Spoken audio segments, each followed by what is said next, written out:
dear. This is just a temporary stop along the way. The actual vacation comes right after this. I promise. Uma.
ขออนุญาตแตกข้าว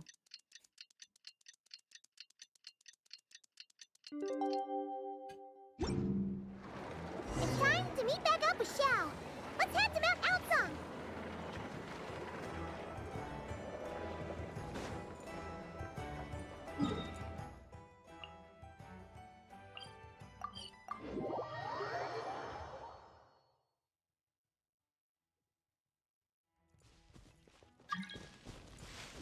มือเอาไว้กดขอบไปมาเชิญขอบเชิญจังเป็นยังไงนะหนึ่งวิจารีม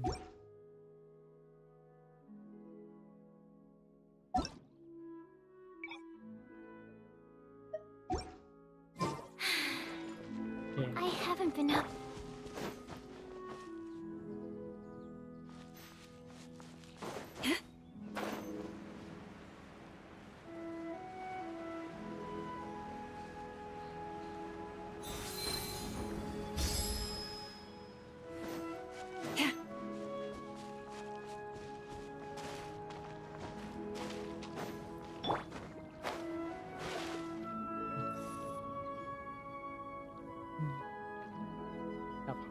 Xiao, Cloud Retainer, Mana Ping! We're here! Any news on Zhongli? Wait, are we missing 2 Adepti? Well, Shenyun banned Mountain Shaper from Mount Outsong for 3 days. Oh, then what about Mooncarver? The scheme to plant mint in one's abode was one those 2 fools devised together? And when it comes to punishment, one does not discriminate. His banishment ends in 3 days as well. Wow, that's pretty harsh, Cloud Retainer. Let's get down to business. We have news of Rex Lapis. Huh? Isn't that... Yes, Rex Lapis's Geopillar. It descended from on high this morning. He must have sent it for a reason, but it does not respond to our touch. So, what does it mean? Is he in trouble? Not necessarily. It could be a message only a specific person is meant to receive. Traveler, you alone spoke to Rex Lapis before he left. Oh, so he must be for the Traveler. Give it a try.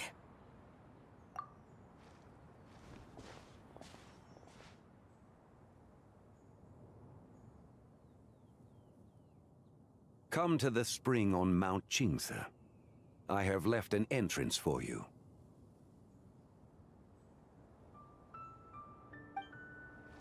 Well?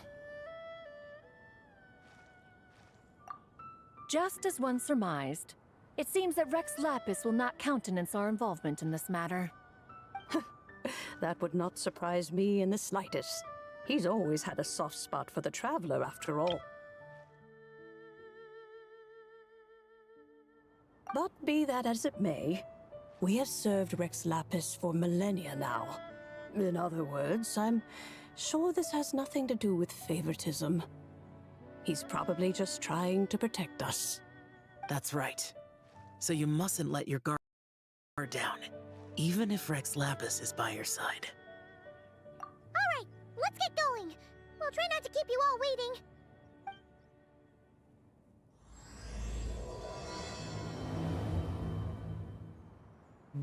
นลูกแกอ้าว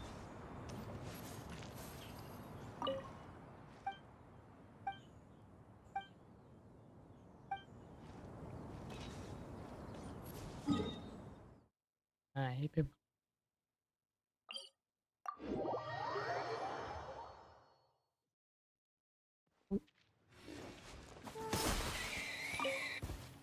นี่โดนทุกรอบไม่มีตอนไหนที่ยิงไม่โดนว่าลืมเลยมีปลาไผ่นะอะไรนี่เฟซด่วนมาไงมาอะไรผ่านหน้าวะอะไรขึ้นวะ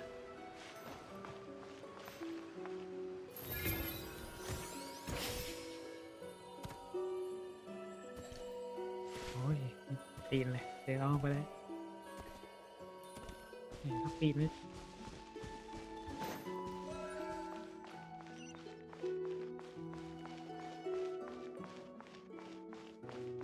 ผมก็ต้องเปลี่ยนแล้วนะ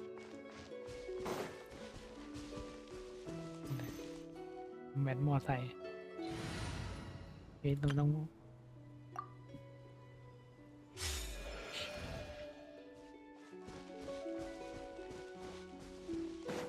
Full throttle!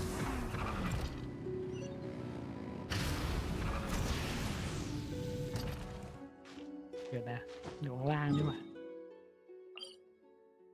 เพลงไปไหนเนี่ย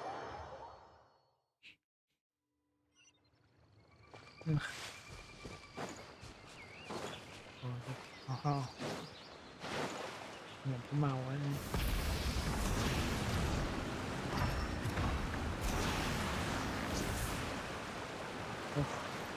ทำอะไร Try คน and stop me! เดี๋ยวเร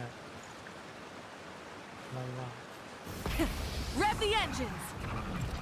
ก่อนยิงไหนวะเนี่ยวะ Keep your eyes peeled. They should be around here somewhere.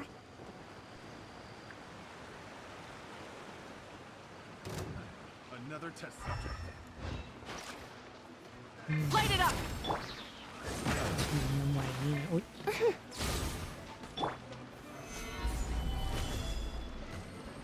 ยิงไม่อยู่แล้วก็จะเดินเข้าไปขึ้นมายังไงวะอยากรู้จำไม่ได้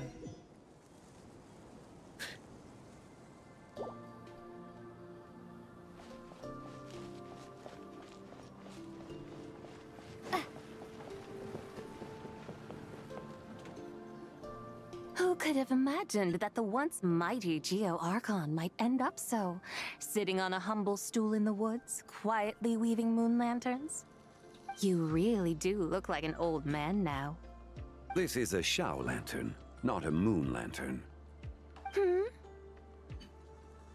In ages past, when the gods waged war and the world was in turmoil, these lanterns were lit to guide fallen warriors back to their homes. Had you tarried in the mortal realm for but a little while longer, you might have become quite accustomed to them. Even so, it bears such a striking resemblance to the moon lanterns they used to offer up to the heavens. Could this truly be mere coincidence? Perhaps in some sense it is, yet in another, it isn't. For instance, who is to say that some of Langan's magnificent jade did not become part of the very foundations upon which Liyue Harbor now stands? It is conceivable that this ritual was transmitted in such a manner too. Now, let's not let ourselves get carried away. For all its splendor, do not forget that, in the end, even Langan could not escape its heaven-sent fate.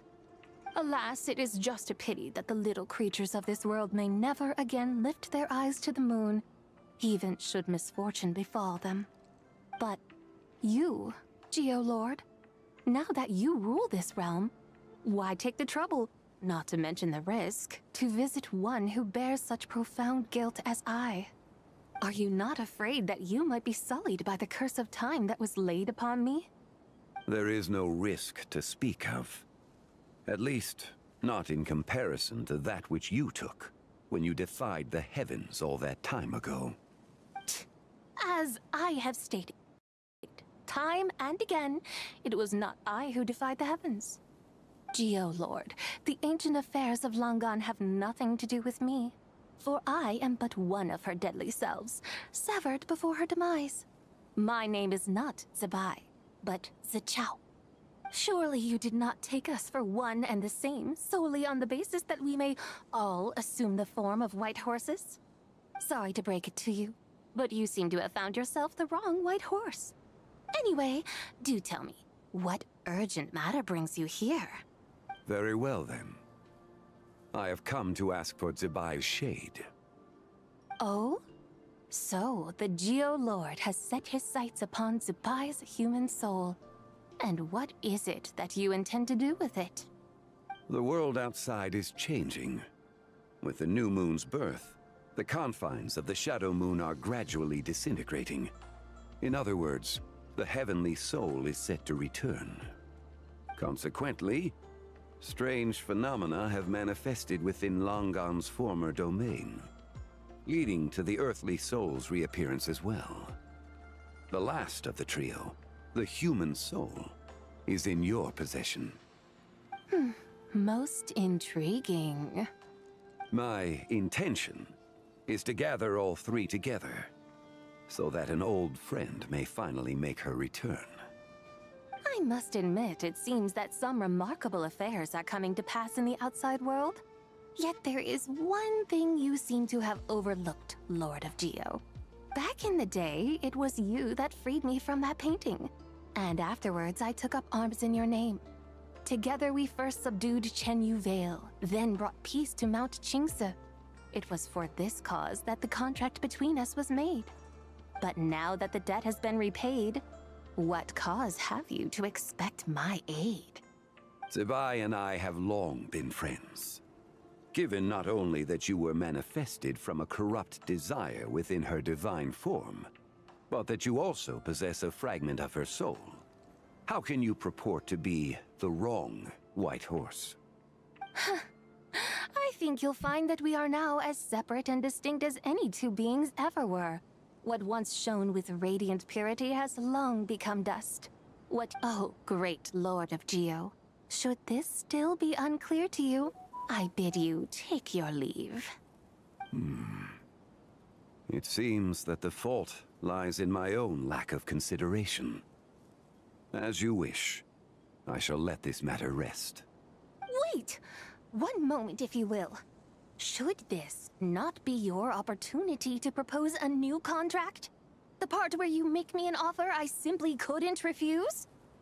Even those puny mortals know how to haggle when striking their bargains. Should you, the famed god of contracts, not likewise strive for success through negotiation? Come now, enough with the posturing. It's time to name your price. Very well. I had, in truth, prepared a new contract for your consideration. I knew you would not come before me unprepared. Yet, you should know that I want for nothing, for I live in the mountains, carefree and untroubled. Occasionally, I even find sport in teasing the mortals who stumble into my presence. Then why persist in telling them those ancient stories? I speak of what transpired before the sky collapsed and the earth sank into itself. That is merely my way of passing the time. And what of it? Would any believe, much less remember, the ramblings? Those tales have long since spread throughout the mortal realm. Who? Should my words prove insufficient, I invite you to see the world for yourself. To this end, I have found you a pair of trusty guides. The Lantern Rite is presently underway in Liyue, and should prove quite intriguing for you. So this, then, is the contract you have prepared for me? Indeed it is.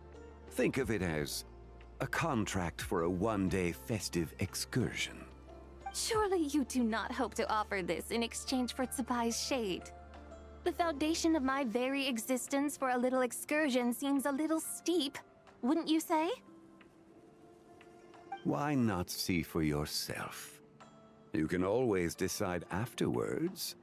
The final determination, of course, shall rest with you. Is that so? Then perhaps this deal might not be entirely off the table after all. Where then are these guides of which you speak? Hey, it's Xiangli! Oh, we've been looking for you everywhere. We thought you might have gone missing. You're here. So these are my guides. Well, well. They certainly look the part, I'll give you that. Guides? Oh, you poor innocent little creatures. The benevolent Lord of Geo has sold you to me, which means that for the rest of this day, you belong to me. Sold us to you? Just what have you gotten us into, Xiangli? The situation is not quite as dire as that would sound. I ask only that you accompany my Adeptus friend on a tour of Liyue. I would suspect that depends on how well you entertain me. Entertain you? Let us start with this Liyue harbor of which I have heard so much. Nowhere is quite so fascinating as a place teeming with little mortals. How come this Adeptus sounds so different from what Paimon imagined? Okay, we'll take care of it. Get ready to find out why they call Paimon the best travel guide in all of Tibet.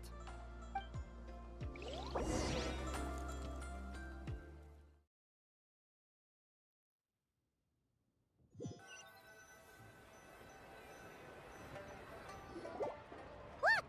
We've arrived at Lit. Not only is it Tibet's busiest port, it's also the beating heart of Liyue. So, dear Madam Adeptus, where would you like to go first? With humble fare and wine to sip, in comfort clothed and soul at ease, one eats, and all the heart's ills cease. So we're heading straight for the good stuff? Well, you're in luck, because Paimon's an expert when it comes to food. There are two main cooking styles in Liyue. Li cuisine, which is all about mountain delicacies, and Yue cuisine, which is centered on seafood. The most famous restaurants are Liuli Pavilion and Shinyue Kiosk. Oh, now Paimon's starting to drool. Guess our only option is to go try them both. Both sound like excellent options to me. Are these the kind of establishments that most people might... Not exactly. Both Li cuisine and Yue cuisine are known for their pricey ingredients. Definitely not what you'd call the budget options. But don't you worry about that. Just think of it as Zhang Li's little treat. Come on, aren't you supposed to be pals with Hu Tao? I'm unsure we can afford to spend a little more of her mora at least. Hey, all Paimon wants is to provide our Adeptus with the best possible experience here. Don't you want that too? Both certainly sound like worthy choices. Just now, though, I happened to see a porter pass this way. Where might individuals like him go to eat? A hungry porter, huh? Oh! Paimon knows just the place! Yep. Nothing fancy schmancy there. Just tasty dishes made with simple ingredients in a variety of different styles. Oh! And the owner happens to be a good friend of ours, too. One mean restaurant. Yes, even the name itself feels lively and down to earth. All right, let's make it our first stop. Yippee! That's a great choice, too. Alrighty, let's head over there right away. Waming Restaurant, here we come!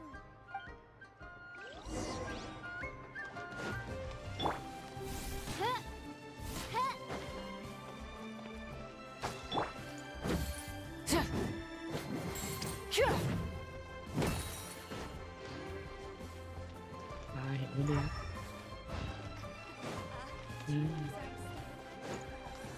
เหรียญต้องตี Full throttle!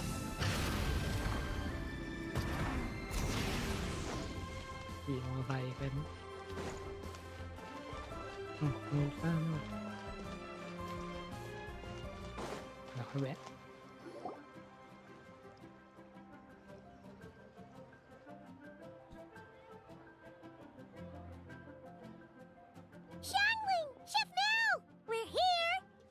Oh, hello there. What a surprise to see you two. Welcome, welcome. Hey there, Traveler and Paimon. We're a little busy today, so grab a table while you still can. But I don't think I've met this lady before. Is she a new friend? You could say that. Oh, I see. Well, hey there. A friend of the Traveler's a friend of mine, too. Don't worry, we'll take good care of you. Just order whatever you want, it's on the house. By the way, I'm Zhangling. I cook here at Wanmin Restaurant. What's your name? Miss Xiangling, have you ever heard of the White Horse Adeptus? Of course. What about her? I am her, and she is me. Huh? You mean you're an Adeptus? Oh, you young'uns crack me up. Come on, Xiangling. You've got to keep up with the times. Haven't you heard of cosplay? It's like a role-playing game where you dress up as famous characters and pretend to be them. Seriously, it's all the rage, and it looks like this young lady is quite the expert. Your friends sure keep their fingers on the pulse, huh, Traveler? Wow, Dad. Didn't know you were so tuned in. But how come I haven't heard about it? You gotta listen to our customers. Didn't I tell you to spend less time chasing after wild vegetables and more time making friends? You're even more out of touch than I am. Hey, I like making friends too. Isn't that what I'm doing right now? Anyway, even if it is just a costume, is it alright if I still call you White Horse Adeptus? Of course it's all right, because that's exactly who I am. Okay. I can see you're really committed to the role. How about I call you the real White Horse Adeptus instead? In that case, you can call Paimon the real Traveler. You're right. You could have at least switched outfits. Puny mortals. Nevertheless, I suppose it might be amusing to indulge in your little charade for a while. All right. Go grab yourselves a table. I'll come take your order in a bit.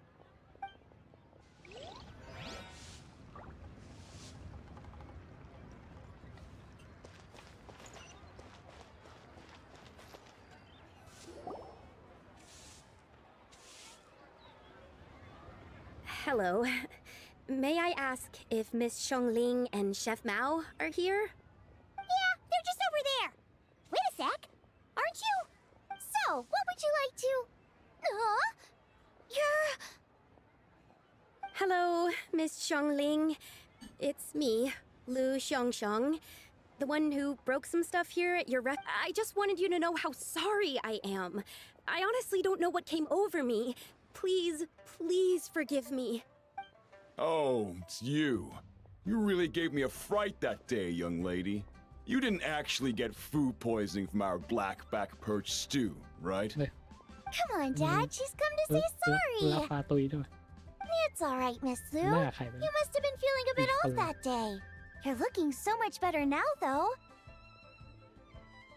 Why don't you grab a table, too? This one's on the house. No, I couldn't possibly. Hey, it's totally okay. We all feel under the weather sometimes, especially when we're away from home. Go on, find yourself a... yikes. Looks like all the tables are taken. Wanna come sit with us? We've got an extra seat over here. Thanks, guys. So what would you like to eat today? Feel free to order anything you like. I should very much like to sample your renowned poisonous blackback perch stew. It wasn't poisoned. That was all on me.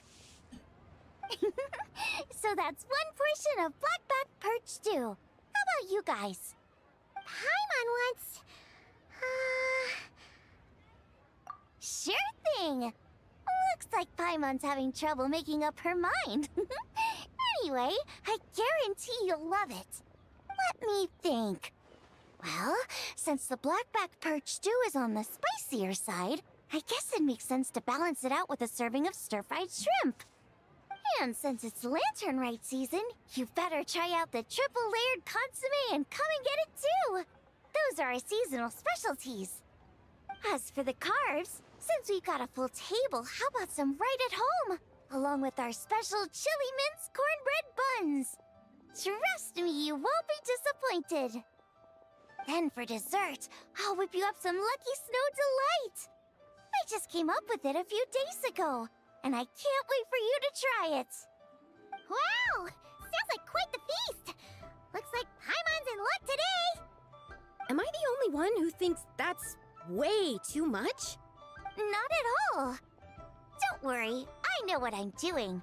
And to top it all off, our star dish, Adeptus Temptation. You should know that we don't often serve this here, but since this is my first time cooking for the White Horse Adeptus, I'm pulling out all the stops. Okie dokie, just sit back and relax. I'll have your dishes out in no time. Hold on. Did I just hear Miss Xiangling mention the White Horse Adeptus? You did indeed. And you're looking right at her. That's a joke, by the way. She's cosplaying. Oh, I see. Phew, almost believed you there for a moment. Tell me, little one, what business might you have with the White Horse Adeptus? It's a long story. Basically, a while back, I took part in an archaeological dig over at the chasm. While we were there, we discovered a number of relics. Our findings show that they date back to the era of Long Gone, an ancient nation whose people are said to have been the ancestors of some of the modern-day inhabitants of Chenyu Vale. And why might such matters concern the White Horse Adeptus? Because some of those relics not only seem to contain textual references to her, but even depictions of what she looked like. There have long been legends claiming that the White Horse Adeptus was a deity of that era, but there are plenty of other theories out there too. If I could just locate some more detailed records, I'm sure we'd be able to find out so much more. So you're into history? Well, to tell you the truth, I actually joined the archaeological team by sheer accident. But once I'd started down this path, I knew that I wanted to make something of myself. Recently, though, things seem to have taken a turn for the worse. Still can't believe I caused such a mess and even ended up hurting someone. Oh, so you're considering becoming a martial artist now instead? No, I mean, they weren't seriously hurt. It was just a few scratches, and they let it go after my mother compensated them. Either way, my career's pretty much over.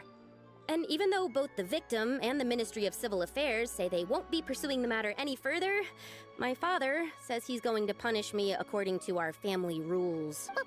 Family rules? Yeah, he's decided to ground me. I'll have to return to Chaoying Village after Lantern Rite, and goodness knows when I'll be allowed to leave again. Wow, that's harsh. Sounds like the kind of thing only rich, super traditional parents would do. We're not exactly rich, though. All we own are a few tea fields in Chaoying Village and a guest house in Liyue Harbor. A guest house? It isn't Baiju Guest House by any chance? Yep, he's my grandfather. So, you've heard of the guest house before? Small world, huh? Come to think of it, didn't Boss Lu mention something about hoping that the White Horse Adeptus would show up and let her divine power be known? Sure, but Paimon's guessing this wasn't exactly what he had in mind. Little one, it sounds to me that your family is rather well off after all. What then drew you to archaeology? Why subject yourself to such unnecessary hardships? Even if I stayed at home, there's no guarantee I'd lead a nice, easy life. Just look at my father. Recently, my grandfather put him in charge of the guest house, and he came up with a bunch of ideas right away, starting with changing its name. That didn't turn out well, though. My grandfather yelled at him for days, even calling him a bad son, and they still haven't let it go. Oh! Paimon thinks we might have heard about that too. Long story short, being dependent on others is never fun. You just end up being completely under their thumb. That's why I want to make it on my own out here, no matter how hard it is. After all, as the saying goes, to rise above others, one must endure the hardest of hardships. What's so funny about that? You poor, innocent little creatures never fail to amuse me. To think you would endure all manner of hardships in your brief time on this mortal plane, and all that merely to rise above others. I would have thought that the wiser path would be to simply roam this world as I do. Huh? Tell me, what is it that you truly delight in? Archaeology? Martial arts? Tea planting? Or perhaps the keeping of a guest house? What I delight in? Yes! Surely there must be something you don't find quite so exhausting. Whatever delights you should not feel like a burden. But do things like that really exist? Of course! Take Miss Xiangling, for instance. I defy you to detect even a hint of hardship on her face when she wields her walking spatula. So, since it seems you are resolved to tread the rocky path, you should strive with all your might to pursue that which brings you delight. You mean, like cosplay? I suppose you might say that. Looks like the White Horse Adeptus is really getting into her role. I think I get what you mean then. Maybe I should have a chat with Miss Xiangling before I... Okay, everyone. Sorry to keep you waiting. Here's your food. Wow. It all smells so good. Oh, finally! I get to try that famous poisonous stew. Hey, didn't you hear what Shang said? It wasn't the stew. If anyone's to blame, it's that other you. What's up? How fiercely this mortal fare burns upon the tongue! หน้าบีมเฉย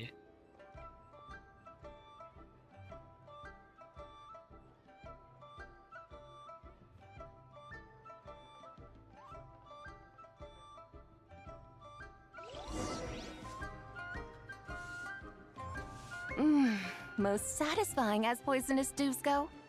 So, where to now? Time, I think, to seek out some diversion? Oh, there's plenty of entertainment options in Liyue. Paimon will tell you that. The locals like to drink tea, walk their pets, play chess, watch operas, attend storytelling performances. Storytelling performances? You know, like listening to people telling stories. They're usually based on old Liyue legends, just like their operas. Stuff like the Divine Damsel of Devastation, Through the Eyes of a Dragon, or the Sanctification of Tao Do. What about the story of the bright moon that sits in the sky above us? Paimon doesn't think she's heard that one. Still, the moon does come up quite a lot. It's even in the name itself. The Yue in Liyue actually means moon. Since we're on the subject, you like telling stories yourself, right? Why don't we go check it out? In that case, I'll have to trouble the two of you to lead the way. Awesome! Let's go! Third round knockout. Wow. Leo's really got a lot going. Tasty chop suey!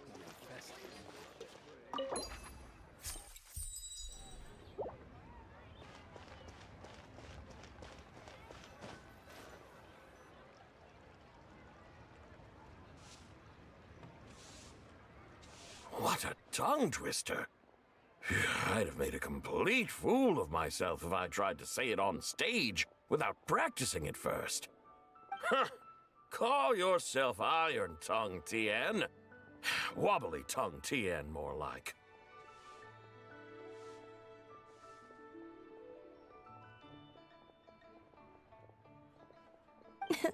I used to have that problem a lot. But if you just take your time to grasp the meaning and commit it to memory, you'll be able to say it smoothly in no time. You're right, Miss Yoon. I'll give it another try. Hey, Yunchin! Fancy seeing you here! What are you two talking about? Ah, Traveler and Paimon, we meet again. And who, may I ask, is this? You may call me the White Horse Adeptus. The White Horse Adeptus? She's not really an Adeptus. I see. Well, it certainly looks like a lot of fun. Oh, funny you mention it. This type of thing is actually something I'm quite familiar with. Once, to perform Through the Eyes of a Dragon, I decided to imagine that I was Rex Lapis himself. It was the only way to truly inhabit his mindset and understand his resolve to quell those demons. Sounds like you just wanted an excuse to feel all big and powerful. Hey, that's... You just don't understand how inspiration works. You're one to talk. Paimon's traveled all over with the Traveler, and she's seen things that would make your jaw drop. All right, then. Since you claim to be so knowledgeable, why don't you prove it by reciting an ancient poem? An ancient poem? Which one? Ha! See? You mean to tell me you've never even heard of the ancient poem called An Ancient Poem? What kind of a title is that? Quit teasing, Paimon. We only just found out about that ourselves. He's talking about the writing on those ancient relics. When we first saw it, we couldn't figure out what it all meant. So in the meantime, we decided to just refer to it as an ancient poem. However, thanks to the painstaking work of the scholars who were tasked with decoding it, it seems like that's exactly what it was. Or rather, an ode offered in veneration of the moon and the White Horse Adeptus. Oh yeah! Didn't Kuching mention that before? It's got something to do with Longon, right? That is correct. The Ministry of Civil Affairs has issued a notice stating that, although it is true that the moon may disappear tonight, we should be in no danger. But if you're worried, we can always take a leaf from the Book of the Ancients. By reciting this poem, I mean, and calling for the White Horse Adeptus' aid. If we do that, I'm certain she'll protect our moon. Oh, seriously? Paimon has to get a look at this. บทกวีโบราณไร่จันทราข้ามกลางราตรีให้จันทรานิรันดร์ข้ามจากราตรีเรืองรองนารีประทานแพรไหมนุ่มและพอบางใต้จันทราล้อแสงลุกในราตรีศักดิ์สิทธิ์นารีประทานเส้นใหญ่สำหรับทอผ้าอ่านฝันนี้ได้จันทราเยือกเย็นในราตรียิ่งใหญ่นารีประทานเครื่องมือพืชทำลายโชคชะตาจอบพั่วไถโรนพระสุธาวานกล้าเมล็ดพันธุ์ก่อชีวิตจากผลผลิตต้นกล้ายืดตัวพืชผลครอบงามทุกสิ่งพันธุ์ปรากฏสู่สายตาเก็บเกี่ยวของผลิตวายหวานลึกรื่นรสเป็นของขวัญนำถวายแด่ท่านผู้เป็นเจ้าผู้ประเสริฐต้องสวัสดิ์งามเป็นงานดังแสงเรืองรองส่องประกายสุดแสงในราตรีมืดมิดเพราะนางความปรารถนานี้จึงบริไปไหน Under moon eternal in radiant night, a maiden grants silk, soft and light? What in Tivat's that supposed to mean? Under moon iridescent in night divine. Blah blah blah, something cloth so fine. Something about fields being plowed, something else about seeds being sown from the earth. Seriously? What is this? The fields are plowed, the seeds are sown, and from the earth, life is grown. Whoa! You did that without even looking! Bravo! Bravo! We have an expert in our midst. Looks like this young lady really does know her role inside out. If I didn't know any better, I'd have taken her for the real deal. That's because I am the real deal. That's the spirit. This is exactly the kind of mindset I was talking about. Behold, mortals, I am none other than the indomitable Rex Lapis himself. Kneel before my godly splendor. Believe me, young lady, I know exactly why you do it. Back in the day, I was just like you. I must say you are rather amusing as mortals go. Miss Whitehorse Adeptus, it is a great pleasure to make your acquaintance today. I have some questions regarding the poem, and I was wondering, perhaps, if you might be able to shed some light on it? You want me to explain the full meaning of its verses? Your guidance would be much appreciated. Fascinating. Tell me, do all the people of Liyue still express such reverence for the ancient ways?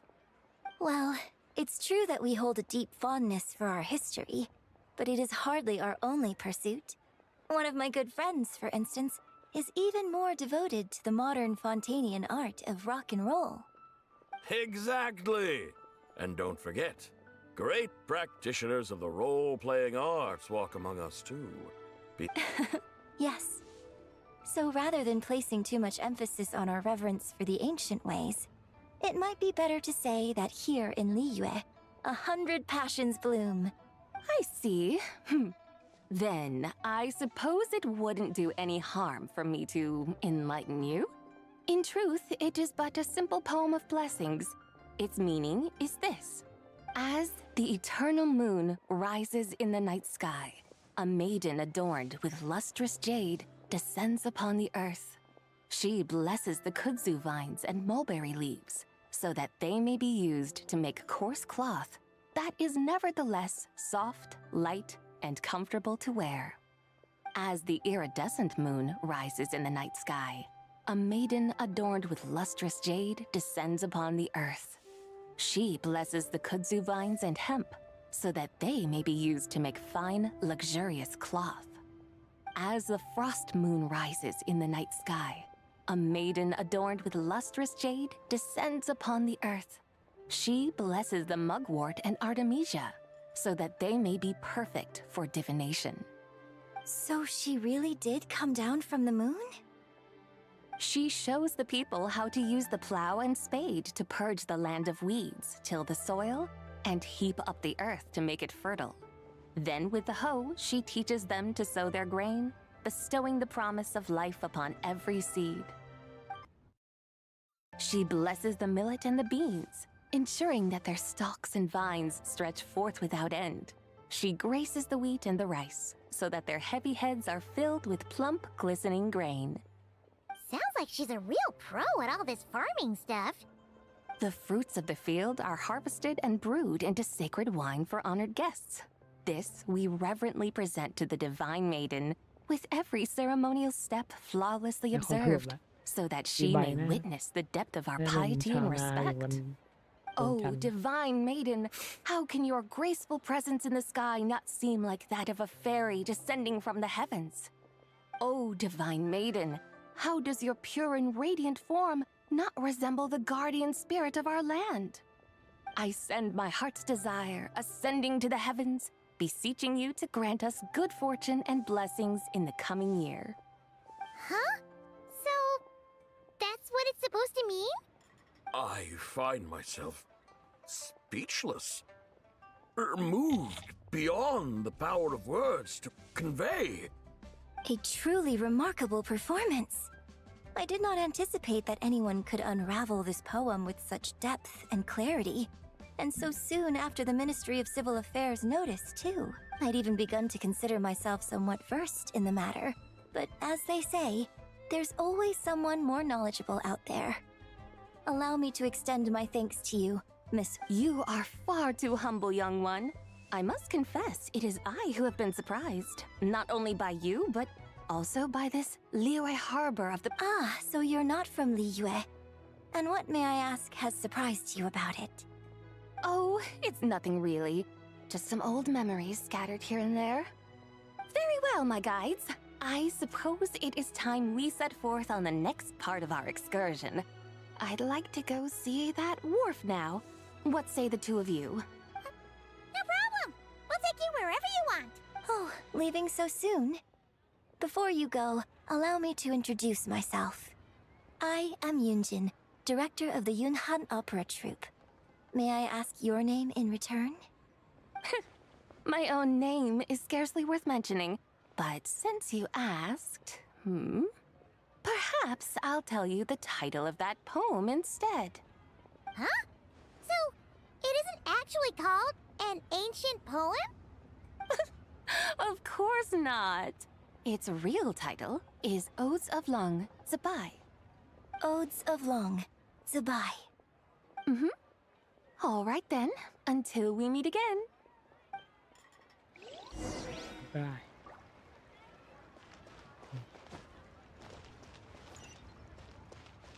Try and stop me!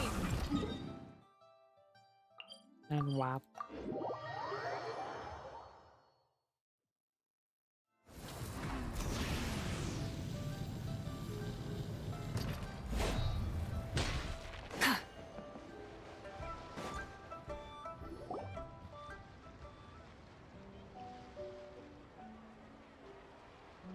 Hey, Ganyu! I almost forgot to mention. On my recent trip to Notcry, I came across something really fascinating in the Frost Moon Scion's library. I found records in their collection of another divine envoy living on the moon. A divine envoy on the moon? You don't think it could have been referring to the White Horse Adeptus too, do you? No way to say for sure. Still, the similarities between our legends are intriguing, to say the least. Isn't it amazing?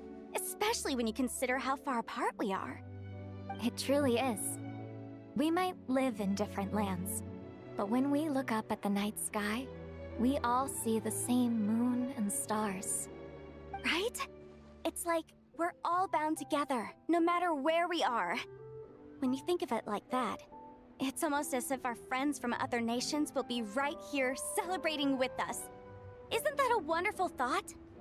No wonder you were so excited to go see the giant lantern when you first got back. Sounds like you're a real fan of the White Horse Adeptus, huh? I guess you could say that. Just a pity she's so elusive. Even Granny's never met her, you know? Maybe she really is just a legend after all. Hey, Yanfei and Ganyu! Trust, Paimon. The White Horse Adeptus is as real can be. Huh? Oh, look! It's the Traveler and Paimon! Feels like I haven't seen you two in, like, forever. Happy Lantern Rite. It's so... Hey, you two. Happy Lantern Rite. Did I hear you right just now, Paimon? Does that mean you've actually seen the White Horse Adeptus? She has indeed. And now, so have you. And you are? Why, who else? The White Horse Adeptus, of course. Could you maybe start with something else next time? You're the White Horse Adeptus? That's right. Allow Paimon to introduce you to our new friend, Zichao. She's been low-key obsessed with cosplaying the White Horse Adeptus ever since we met her. I see. Well then, greetings, Miss Zichao. My name is Yanfei, and recently I've been low-key obsessed with learning everything I can about the White Horse Adeptus. I'm like a house on fire. Oh, and by the way, I'm Ganyu. So, Miss Zichao, you must be here to see the giant lantern too, right? A horse-shaped Zhao lantern? Is that what I think it is? That's right. A lantern made to honor the White Horse Adeptus herself. Isn't it gorgeous? Huh? What are you laughing at? Both the lantern and myself. What do you mean? Oh, this lantern truly is an artistic masterpiece. But tell me this. Have any of you ever seen a horse before? Come to think of it, Paimon can't remember ever actually seeing one herself. What about you, Traveler? ผ่านเลยนะม้าเห็นม้าเอาจริงอะไหนม้าไหนม้านี่ต้นคายที่มันแปลงร่างมันยิงสายฟ้ากูใส่กูเนี่ยม้าเหรอวะม้าฉันไม่เคยฉันเคยเห็นที่อื่นมาก่อนที่อื่นไม่เห็นที่ไหนนะที่อื่น This horse appears to be mid-trot, but it has adopted what is called a lateral gait, where the legs on one side of the body move together in unison. A rather rare sight indeed. Just now, I suddenly pictured myself, I mean, the White Horse Adeptus running the same way. The image was so absurd, I could barely contain my mirth. Oh, really?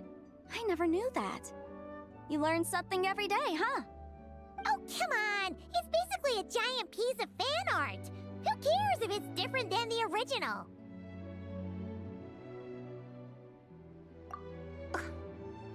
I was merely laughing at my own ignorance. I came here thinking that the White Horse Adeptus's tale had been long forgotten.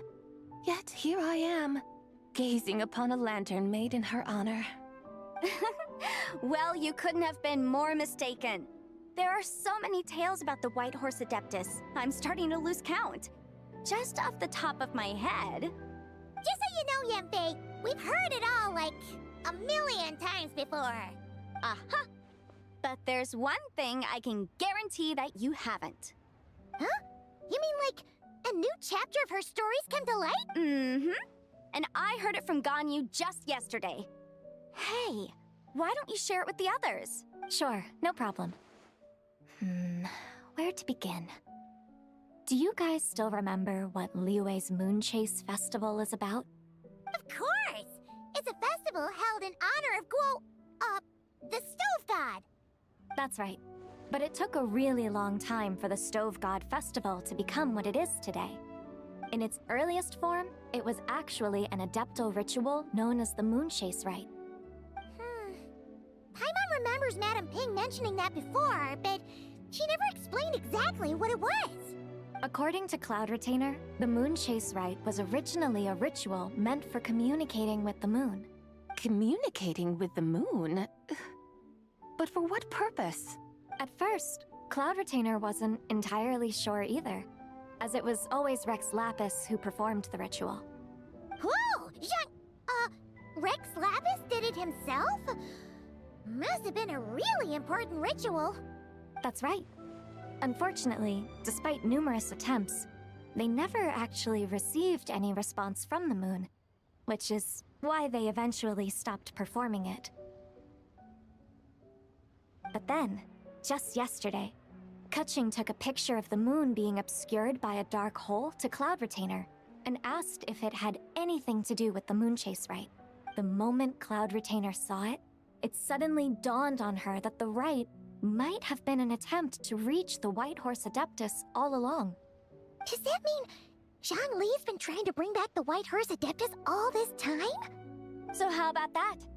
Bet you never thought there might even be a link between the White Horse Adeptus and the Moon Chase Festival. If Keqing hadn't taken that picture to Cloud Retainer, we would never have known any of this. This is probably what Keqing was referring to that day when she mentioned there were some ideas she wanted to follow up on. So, Geo Archon. All this time, you've been striving to awaken her. Huh? What do you mean, awaken? Nothing. What I truly meant to say was, this new insight you've provided has been truly eye-opening. Oh, by the way, my trusty guides, I've been meaning to ask, Where in Liyue Harbor might one enjoy an expansive scenic view? Huh? We're off to the next stop already? But Paimon's barely done digesting that lore bomb just now. All the more reason to find the right spot to let it sink in. Oh, so that's what you're up to. A tour of Liyue Harbor? In that case, if you're looking for a spot with a panoramic view, I'd recommend Yujing Terrace. That's a great idea. Since the terrace is on higher ground, the sea view from up there's so much better. Great! Well, the lantern ride's about to start, so we should get back to Granny's now. Hope to see you all at the festival tonight. Oh, you're off too? All right then. See you soon!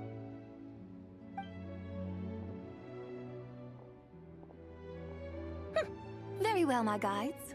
What are we waiting for? Okay, you're the boss. Yujing Terrace it is. After all, the customer's always right. Something else you needed to do? Oh, Paimon! And what, may I ask, is a photo? It's this awesome invention that lets you record moments in the blink of an eye.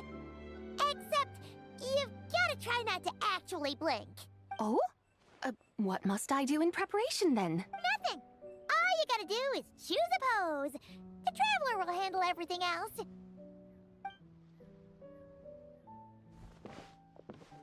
Come on, let's give it a try. Look, we got a great picture. Paimon's gonna call it The White Horse Adeptus Meets the White Horse Adeptus in Liyue Harbor.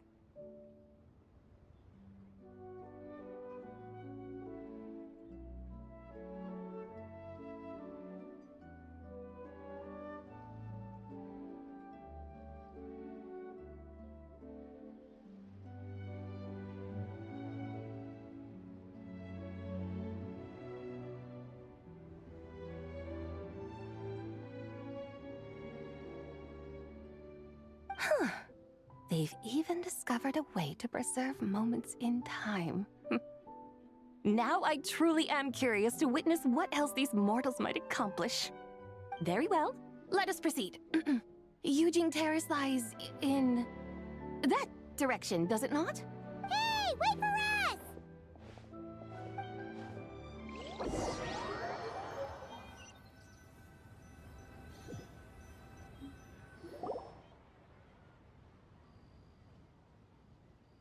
Truly a marvelous view if ever there was one. It seems the charm of this Liyue Harbor is only heightened by the sun's dying light. And soon, people will start releasing their Xiao lanterns to mark the most important day of the year. Practically everyone will be with their friends and family, eating a big meal, chatting, and even setting off fireworks. Trust Paimon, it'll look even more amazing then. What do you say? Want to stay to see that? No need. Let us bring this weary day to a close. Weary day? You mean, you didn't enjoy your tour? I had imagined you would arrange for me to witness some grand spectacle. Perhaps the descent of divine beings, the manifestation of the sacred before mortal eyes. Or, should that not come to pass, then at the very least, spend a little more coin. For that, it seems, is how one finds true enjoyment. Alas, but there was none of these. Instead, we merely filled our bellies, listened to tales, and gazed upon a crude imitation of my likeness. And now the sun begins its descent. What a day of quiet tedium. Well, we're so sorry. If we'd known that was what you wanted, we'd have done it all differently. It's all that Zhang Li's fault for not making the customer's requirements clear. Well, it's too late now. Do you still believe I would part with that soul fragment, now so intertwined with my very being? But... I knew you were the more astute of the pair. Huh? You were just trying to scare Paimon? It seems the realm of the Geo-Archon has a way of making one more stony-faced. So, you were just pulling Paimon's leg? Of course. I was merely engaging in a little banter with the two of you. Long ago, I shared tales with various mortals who chanced upon my mountain abode. Never did I imagine that those stories would endure. It seems I greatly underestimated them. Perhaps, as your Geolord said, a few pieces of ancient Langan's magnificent jade have truly become part of the very foundation of this land. So, you've decided to help us? Again, that goes without saying. I made up my mind some time ago now, when I beheld a rather intriguing scene as I set foot in this city. I saw porters passing through the alleys, setting down heavy wooden crates from their weary shoulders. Peddlers pushing carts as the kites and lanterns upon them rustled gently in the breeze. I saw cooks cooking, actors acting, scholars reading, soldiers marching, children playing, elders resting, officials officiating, and the common folk absorbed in this or that, reveling in the simple joys of life. Some, it seems, have already found that which stirs their hearts, while others continue to fret, troubled by uncertain futures. Yet, in this gentle and serene order, each holds fast to their anticipation, not only for the celebrations to come, but also for the first light of the morrow. Scenes I once yearned to behold now unfold before me, no longer in Langan. But how wondrous is this mortal realm? Thank you, Whitehorse Adeptus! Thank you so much! Adeptus, Adepti, perhaps the singular art in which we are truly proficient is that of sequestering ourselves within the... But once we leave our mountain refuge, we find ourselves drawn back to mortal ways all the same. So, it is I who should offer my thanks to the two of you. Traveler, Paimon, you have made this day more delightful than any I've known in a long, long time. Come now, and take what it is you need. You mean, like, right now? But don't you think we should wait for Zhangli? That won't be necessary. All things shall meet again in their time, for the waters know no rest, and the flowers their appointed season. One need not fear that life is but a journey of goodbyes.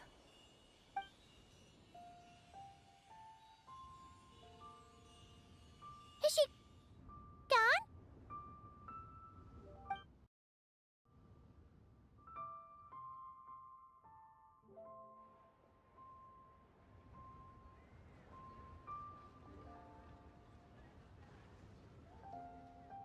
Yes, she's gone. A deadly self is formed from the body's impure vapors, so naturally it cannot survive long in this world. Had it not been sustained by the remnant of Zibai's soul, it would have faded away a long time past. Now that the remnant is gone, it has severed its ties to the mortal world. Zhangli! When did you get here? A while ago. I would have thought you'd at least want to say goodbye. Though mountains endure, the ceaseless waters will, at last, wear away their sharp edges. Thus must I meet the marks wrought upon her by the ruler of time with great caution. It may be goodbye for now, but someday we will meet again. Really? And when might that be? Who can say for sure? Years and years from now, perhaps. Or maybe tonight, at the Lantern Rite. Are you saying that if the Whitehorse Adeptus were to be resurrected, she'd still have the memories of the three deadly selves? That she'd still remember us? We will find out soon enough.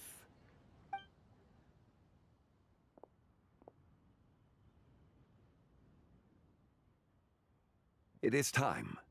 The rite is about to begin.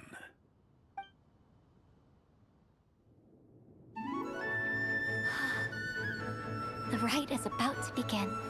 Is the moon really gonna disappear? Got your lanterns ready, everyone? All set. Might be about time to put eyes to the sky. Wouldn't you say, Tianchuan? Look.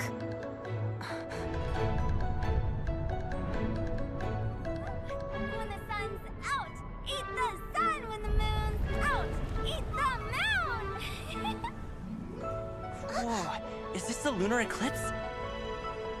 Under moon eternal, in radiant night, a maiden grants silk, soft and light.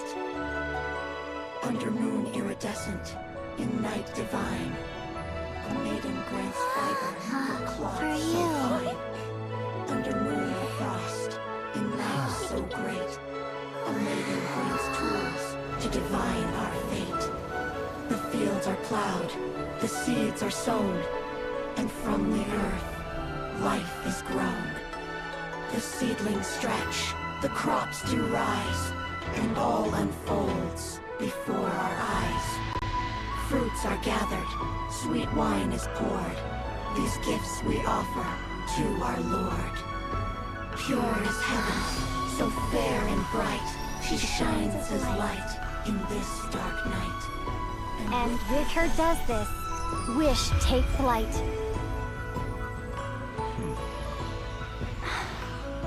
Devoted soul, scattered and unbound. Let this lantern guide you home. By its light be found.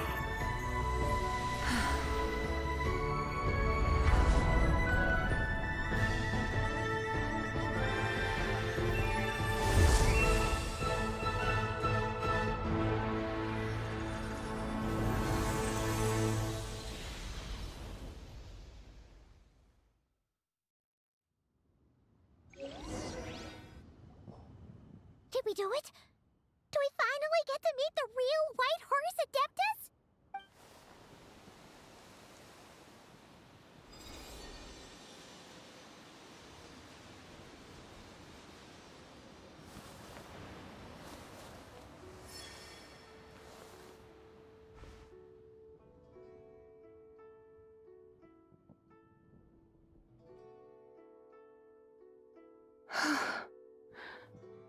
This place. Where am I? A familiar land, now known by the name of Liyue. Liyue? The peaks adorn the clouded moon. Then, who might you be? Oh no! She seems to have lost all her memories after all. And those countless lights in the sky. What are they? These lights, each like a dwelling in glad accord, usher in this day of joyous rebirth. And whose rebirth might that be? That of my old friend, Zibai. Zibai? Yeah, that's you! Don't you remember anything at all? That's... me? Oh, yes. The envoy of the Lunar Palace. My name is Zibai, indeed. Then you must be... the Lord of Geo, Heaven's Star. Many years have passed since we last saw one another. Zibai, my friend. Welcome home. Home? But why does this place, this Liyue, feel at once so strange, and yet so familiar? Who you are? Who are you? Ah, yes, I remember now. You are that treasure-hunting damsel, the one stricken by the poisonous fish stew. How goes your quest for treasure? You must have achieved both fame and fortune by now, I trust. Hey, you've got it all wrong! You're talking about Lu Xiangxiang. And how many times do we have to tell you? She wasn't poisoned! But I could have sworn... Oh, that's right. You're that impudent blonde youngster who kept meddling in my affairs. And to think you even had the audacity to presume yourselves worthy of being... yes, of being my guides. How very wonderful to see you again, my most faithful and beloved guides. I trust all has been well in my absence? Well, she finally got it right. But that sudden mood swing felt even weirder. It's like her... It is possible that her cells have not yet settled. After all, they've only just been brought back together. It may be some time before she fully recovers. Huh? You mean, kinda like she's still half asleep? That I cannot say for certain. Perhaps a few days. Perhaps a few years. A few years? Mortal years are but a poor measure when divine beings tread the realm of dreams. Well, if you say so. Anyway, at least she's whole again, right? That already seems like a pretty good outcome to Paimon.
Yes, there is little cause for worry. We need only wait and let time take its course. Say, what are those little creatures over there up to? Celebrating Lantern Rite, of course! And those lights up in the sky? Those are all Shao lanterns. This year, each and every one of them carries a little wish inside. Lantern Rite. Then, may I join in too? Of course! Why else do you think we've been running around like headless chickens these past few days? Tell you what, Traveler, why don't we take the White Horse Adeptus out to celebrate? Who knows? Maybe seeing some familiar faces might help her find her feet? Hey, Zhangli! You've got some time on your hands now, right? Why don't you come along with us? By no means a bad idea, Paimon. Oh, and Sabai, before Paimon forgets, when we meet the others later, remember to wish them a happy Lantern Rite! Happy, Lantern Rite? Happy Lantern Rite!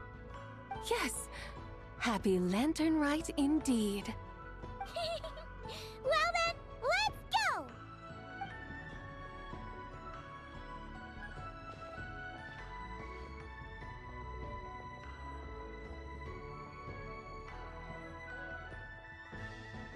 Lantern Rite. A night of joy, reunion, and moonlit blessings for all.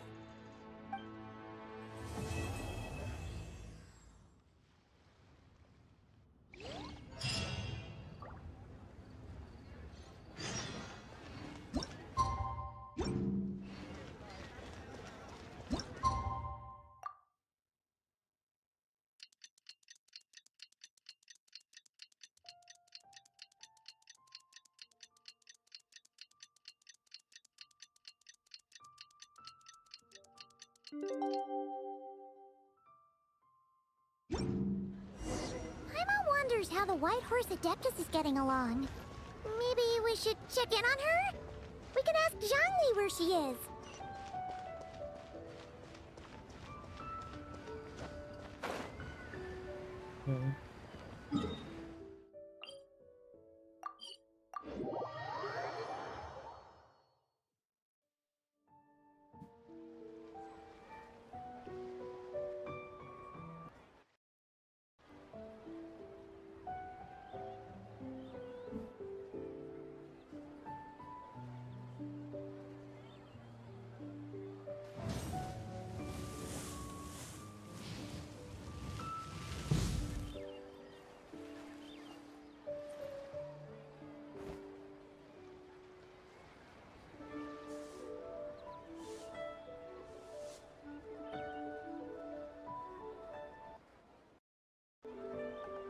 Many insects have a compulsion to follow the light.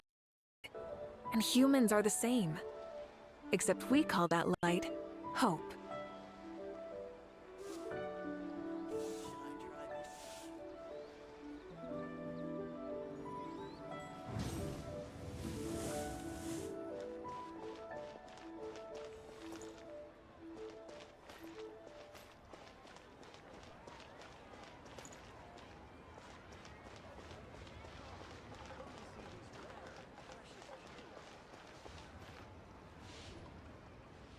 Oh, looks like Zhangli hasn't stopped by for tea today. Hey, are you two looking for your friend? Try going up that way. Is Zhangli up that way? No, but that young lady who was dressed up as the White Horse Adeptus the other day is. She's your friend, right? I just saw her head toward Wanmin Restaurant. I was wondering why she was eating alone. But then you two showed up hot on her heels. Oh, what luck! We were just on our way to find her. But what's she doing at Wanmin Run? I have no idea. I said hello, but she completely ignored me. She couldn't have forgotten who I am, right? I mean, we're kindred spirits. Maybe she's still half asleep. Her brain might be a little fuzzy. Oh, that makes sense. I was wondering why her eyes were so red. Her eyes were red? You young people, staying up all night because you think you're invincible? Look at your friend. Miss, a word to your friend from someone who's older and wiser. Yeah, what was that? Hurry along, then. Oh, and don't forget to come back and check out my Rex Lap.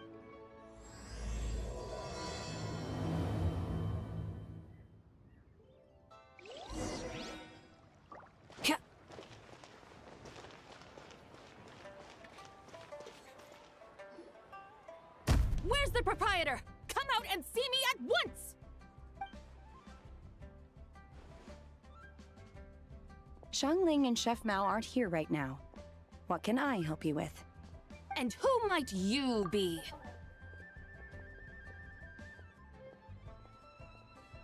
My name is Shenhe. I work here at Wanmin Restaurant. Shenhe. Shenhe. Are you that crane adeptus who loves planting mint? It's been a few days. Have you improved your gardening skills? Did you manage to cover the slopes with mint? Mint?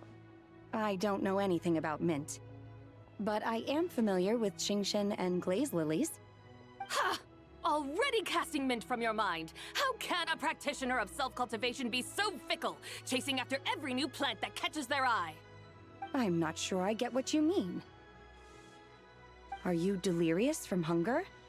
Would you like something to eat? Shenhe! White Horse Zabai! So this is where everyone is! Traveler, Paimon. It's been a long time. Happy Lantern Rite.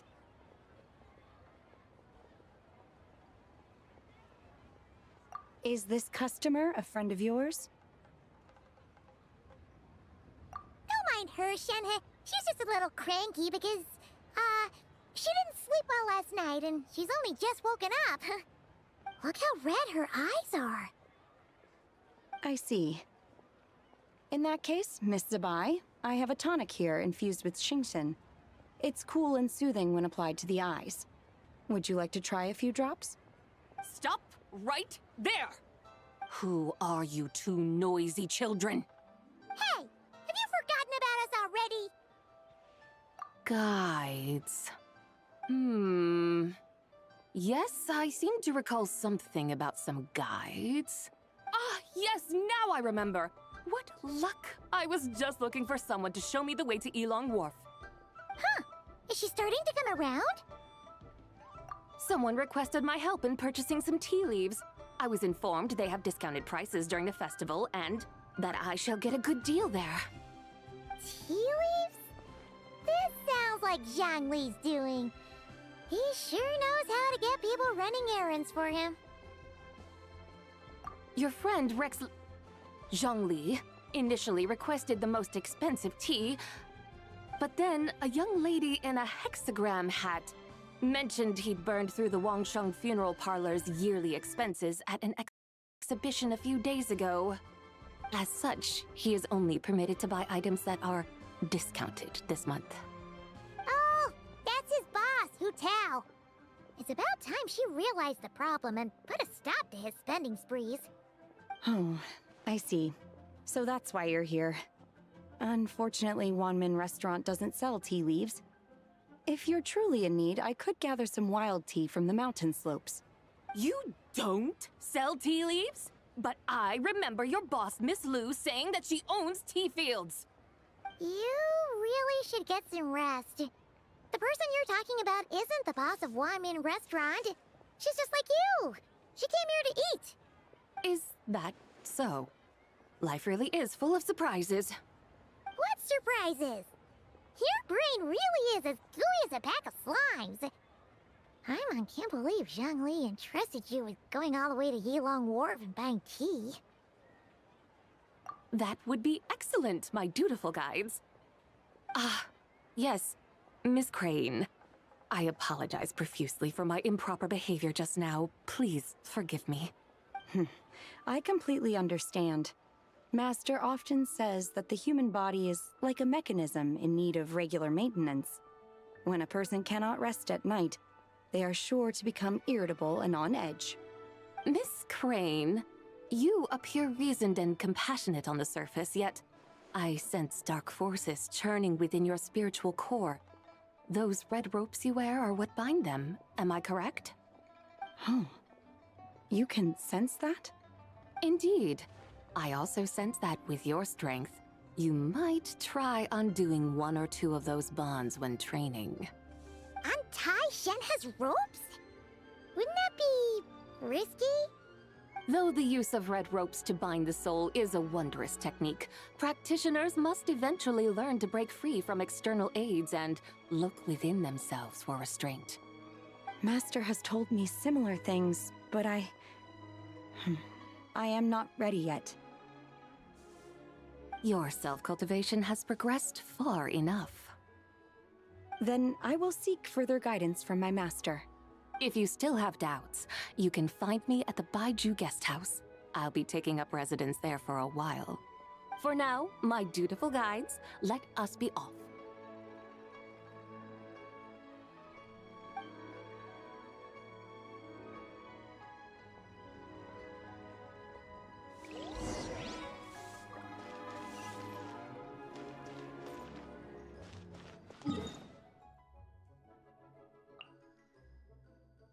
ไปละไก่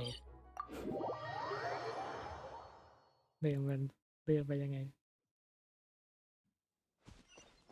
เดินขึ้นรถอะไรวะ Aren't we going to Yilong Wharf? How do we end up on this mountain? Is that small town over there not Yilong Wharf? I sense a familiar scent wafting through the air. You're right! รู้ว่า Except for the smell part. Paimon doesn't smell anything. That is because this scent is the essence of jade, which can nourish the spirit. Oh, yeah! Chenyu Vale does have a lot of jade, but Paimon didn't think jade smelled like, anything. Naturally, this has reminded me of something. Hmm? And what's that?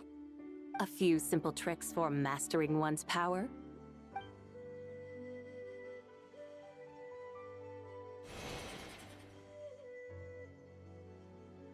What is that thing? I'm sure you've been to Yilong Wharf many times before, but I wonder if you've done so while cruising through the air. You've been such dutiful, dedicated guides, so allow me to offer this fresh experience as recompense. Please step in.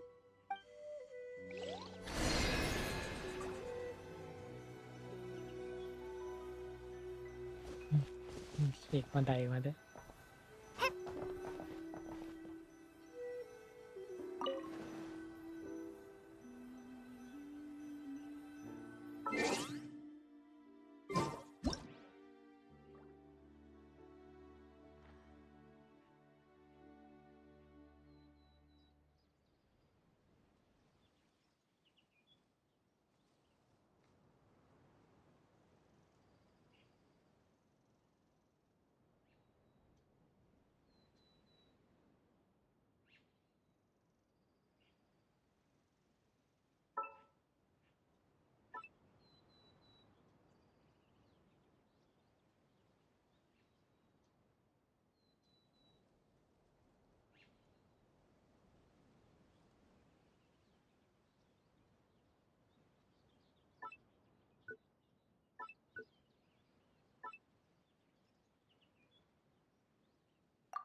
มาที่มีมา This แต่มี is มานั่ง amazing!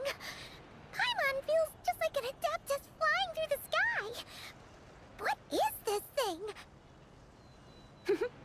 I created it from my memories of the chariot of the Lunar Palace. Many years have passed since I last laid eyes upon it, so there may be some discrepancies.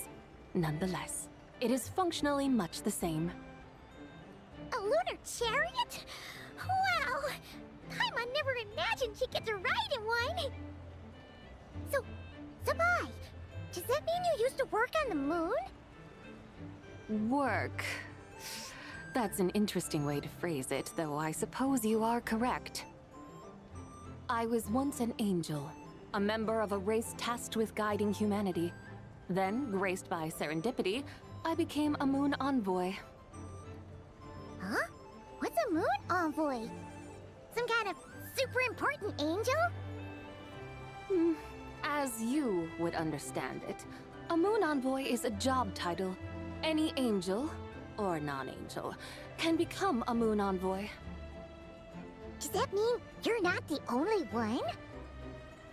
Of course not. Though my memories are still hazy, I vaguely remember some of my colleagues. There was one who liked to take on the form of an ibis. An ibis? Could it be... Can all moon envoys turn into animals? Does that mean Lauma could take that job? She can turn into a deer, and moon chanters are some sort of Luna envoy anyway, right? Moon chanter? I have no idea what those are. Oh, okay then.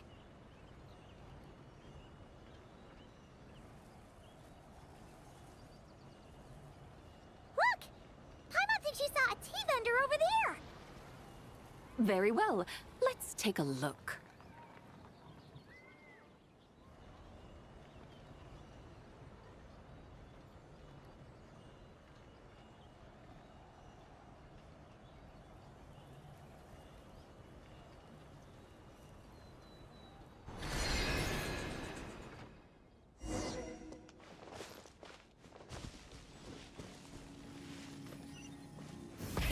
Rev the engines!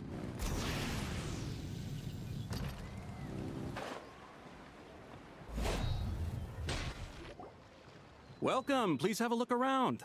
We only sell teas of the finest quality sourced directly from Chaoying Village. Right now we're offering a special discount for Lantern Rite. Look over there! Discounted tea!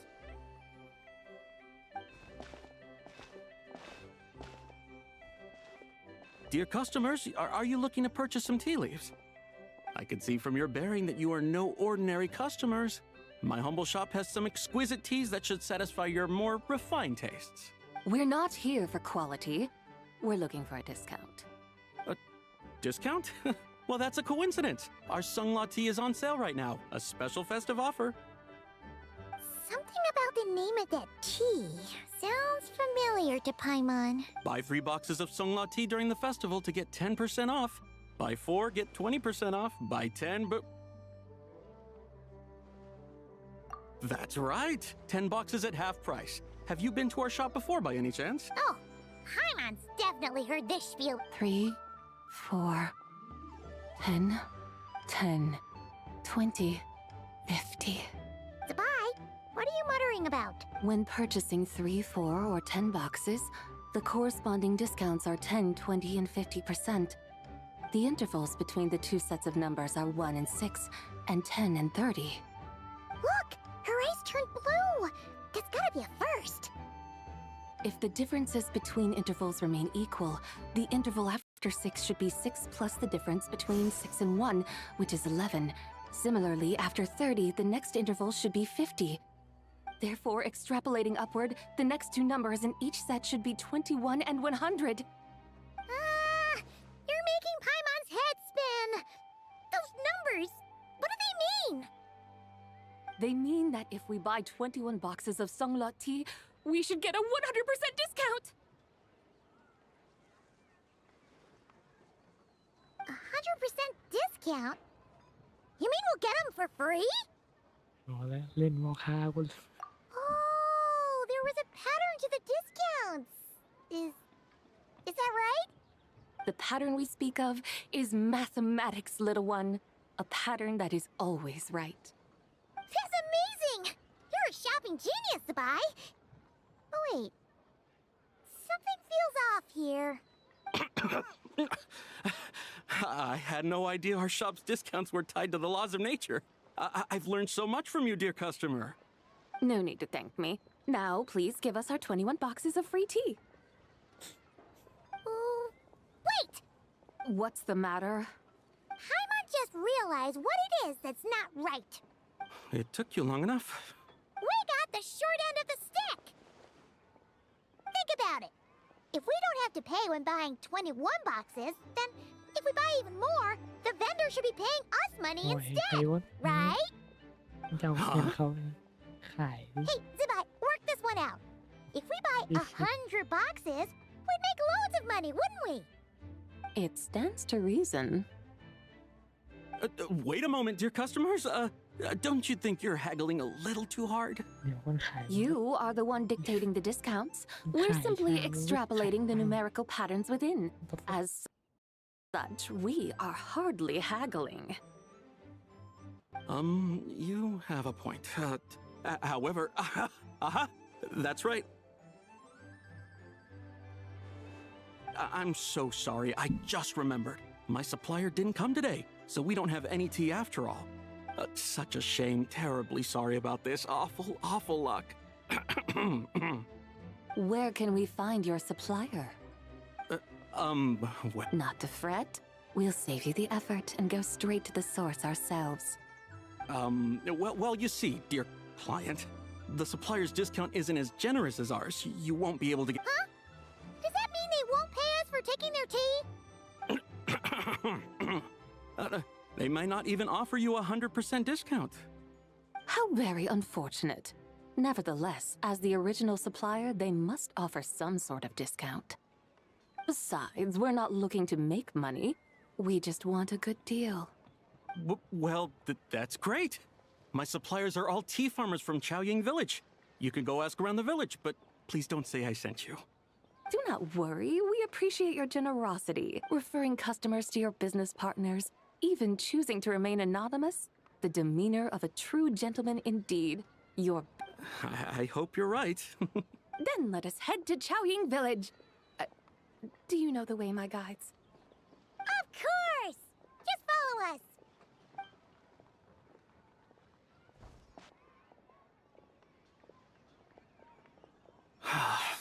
What otherworldly beings were those? Thank the heavens I managed to send them on their way. I should hurry home and pray to the White Horse Adeptus. May she bless me such that I never encounter such customers again. มีระยะ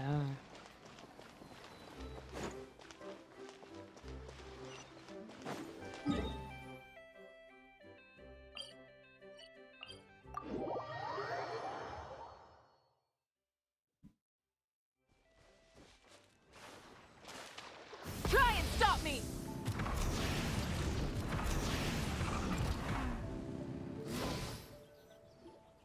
Here we are! Chaoying Village! The mountains and waters are pristine. They embody the beauty of heaven and earth. It's a good-looking place, all right. But it's hard to enjoy the scenery when Paimon can't stop thinking about all that tea-buying Mora we're... Should fate dictate, Mora will find its way to you sooner or later. Well, Morak certainly finds us often enough. He even sought us out in person, Miss Lantern Rite. For now, let's look around and see if any tea farmers are selling their crop. We'll be able to see more clearly from up high.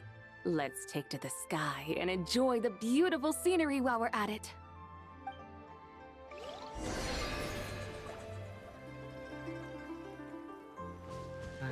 มาลอย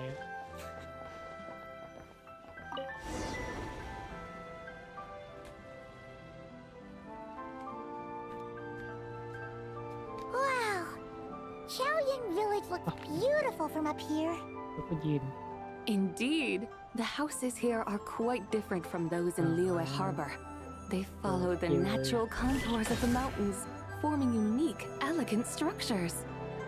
โอ้โหเลย Yeah, it's super beautiful.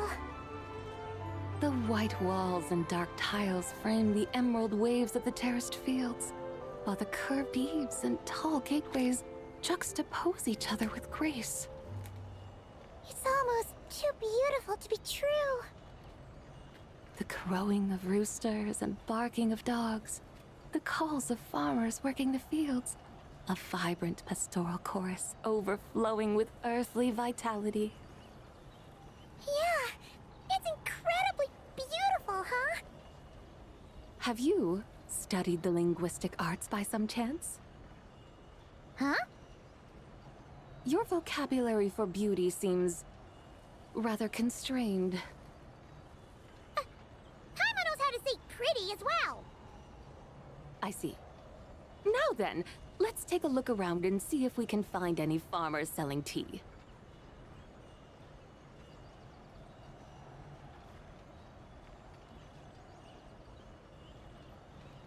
Look! There's someone in that tea field! And they look kind of familiar. Wait, is that Lu Xiangxiang? And who is that? Oh, you'll remember her once you see her up close.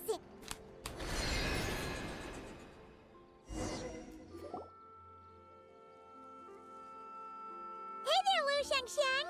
It really is you! เก็บโซน Huh?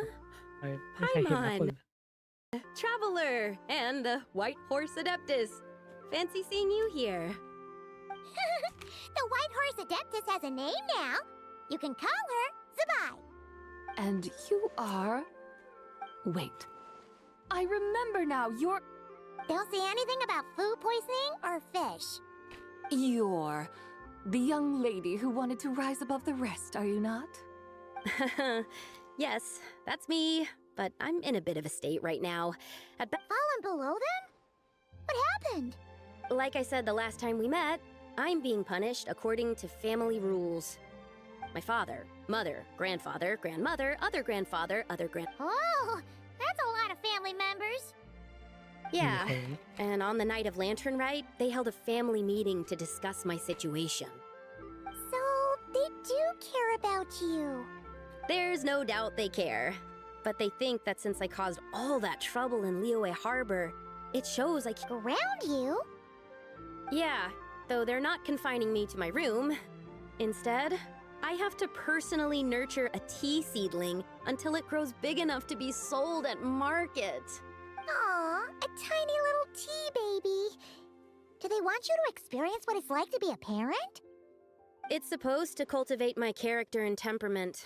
They say this will help me calm down and reflect on my issues. What happened in Liyue Harbor really wasn't your fault. Oh well, at least this punishment doesn't sound too hard, so... How long will it take for the little tea baby to grow?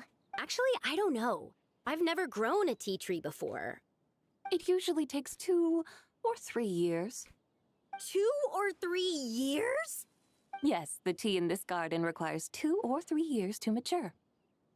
That long? Zabai, you're not making this up, are you? How do you know so much about growing tea? When the plants thrive and grow, that is the meaning of my name. I can tell at a glance when their season of ripening will come. Do I really have to waste 2 or 3 years here? Why is this happening to me? I'd only just found my direction in life. Yes, during the night of Lantern Rite, I heard many people reciting poems from long gone in praise of the moon. In that moment, I suddenly felt a great sense of pride. I mean, I helped excavate cultural artifacts from long gone, so I contributed to the revival of these poems too, right?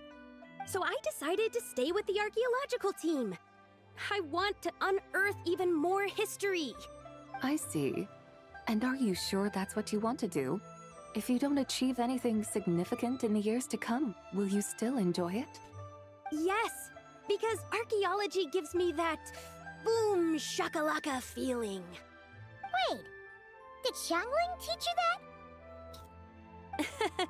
That's right. I was asking her for advice. She said that if something gives you that boom shakalaka feeling, then it has to be worth pursuing. I immediately thought about how, when I'm excavating in the ruins, I always feel like there's a ghost standing beside me, and not in a spooky way. It feels like my great-great-great-great-great-grandmother patting me on the shoulder and saying, "Keep going. You're about to rediscover some grand ancestral knowledge." 1,000 ปีแล้วย่าทวดของทวดของทวด Right? It feels like I've made some kind of connection with my ancestors. Isn't that amazing? Since you've made up your mind, you should give it your all. And I'd love to, but I'm still grounded. Run away, summon up a little boom shakalaka, and leave the tea garden behind. Flee the... That might be going a bit far. You don't want to lead others astray, Zabai. Yeah! Tell them about your great-great-great-great-great-grandmother. She must be the most super-duper ancestor to have ever risen above the rest, right? I'd be better off telling them about the White Horse Adeptus.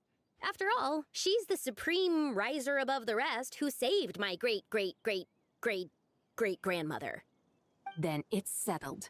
Tell your family that your decision has my blessing. Thank you, Tsubai, but I don't think cosplay is going to work on them. They won't listen. They don't need to listen. You need only follow the rules they've set out for you. What do you mean? As I'm sure you know, some ancient texts refer to the White Horse Adeptus as the Daughter of Time. My family history contains such records, but what of it? If the White Horse Adeptus were to manipulate time to make your tea seedling grow overnight, then you'd be free, correct? Is that how it works? If the White Horse Adeptus were to really get involved, my grandfather would let me leave right away, but who really believes that she'd show up and help? It's not as if you have any other options. Why not try calling out for help? It won't cost you any more. Guess I might as well. I've got no better ideas than White Horse Adeptus. If you can hear me, please save me from my predicament.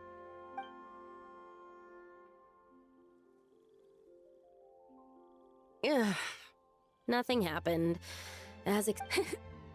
Perhaps the White Horse Adeptus has already heard your prayer. Why not come back here tomorrow and take a look? By then, the seedling you planted may well have grown into a thriving tea tree. Thank you, Tsubai, for trying to comfort me. I do feel better now, kinda. But can't you really do something like that? Oh, it's getting late. Why don't you all stay at my house tonight? My family may be strict with me, but they're always welcoming to guests. That sounds great! Let's get some sleep and then come back here tomorrow to see if our tea baby has grown.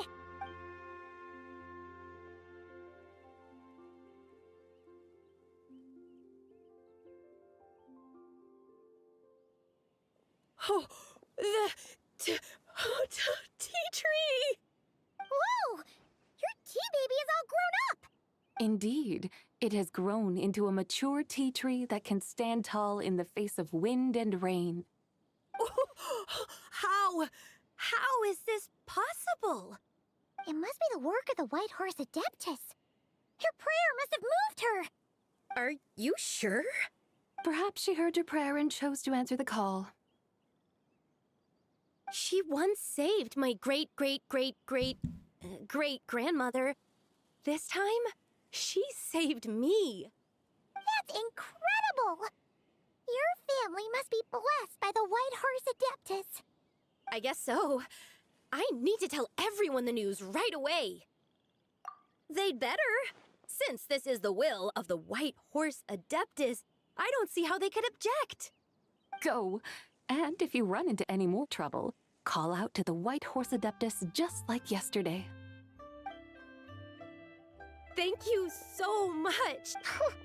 Paimon really thought you were going to use Adeptal energy to make the tea baby grow, Zabai. When an Adeptus exerts effort, consuming their energy, is that not using Adeptal energy?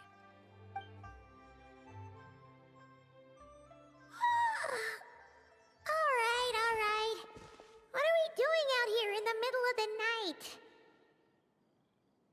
We're here to help Lu Xiangxiang fulfill her wish, of course. Can you really make the tea baby grow? It won't be easy, but there are ways.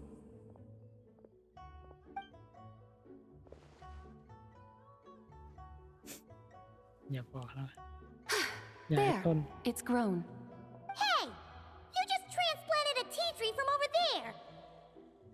So, there's a mature tea tree here now, yes? Oh, yeah, but...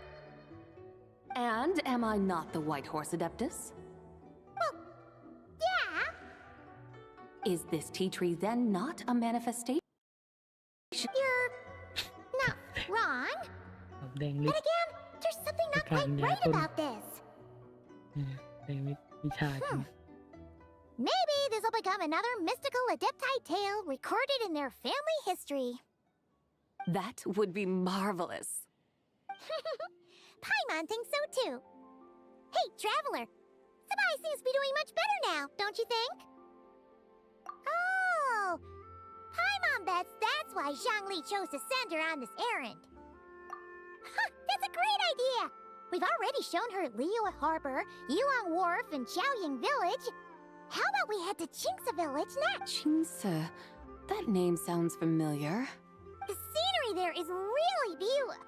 I must say, I have been mightily impressed by the mountains and waters of Liyue. Please lead the way, my dutiful... Alright, let...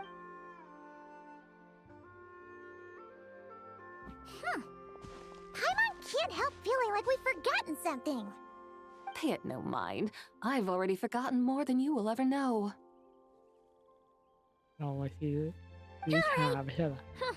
If we forgot something, it can't have been that important to begin with. Qingce Village?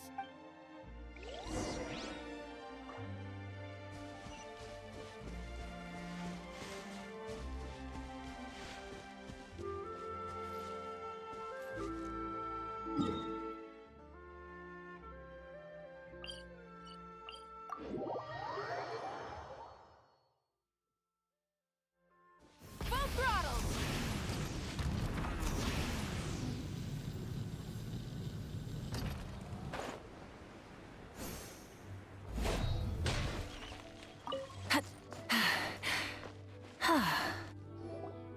We should plant cucumbers. We should plant canola. We should plant cucumbers. They're easy to sell. We should plant canolas. The flowers are pretty. What are you arguing about, little ones? We're deciding what to plant in our field once Lantern Rite is over. Yeah. Dad gave us a small plot of land to grow our own crops. He said we can keep all the more we get from selling them. We should plant cucumbers, right? Dad plants cucumbers every year. We should plant canolas. We can press the seeds for oil. It smells good and sells for a good price. Ah, an agricultural debate. This should be easy to sort out. Granny, are you a farmer? Could you tell us what to do? Granny? What did you just call me, you rapscallion? Oh no, her eyes are gonna turn red again. It's just... my granny smells really nice, and you smell nice too, so... Sorry. How about we call you Auntie instead? Auntie? Oh, alright. Big Sis Sabai, can you help us decide whether we should grow cucumbers or canolas in our field? You little rascals! Using priceless land like this just for cucumbers and canolas? What a waste of heaven's gifts! Huh? What should we plant instead? With the coming of spring, when all things awaken, the field should be sown with the 5 grains. What are those? The 5 grains are life's staples, the heart of the people's table. I notice the people here mostly eat rice, so that is where you should begin.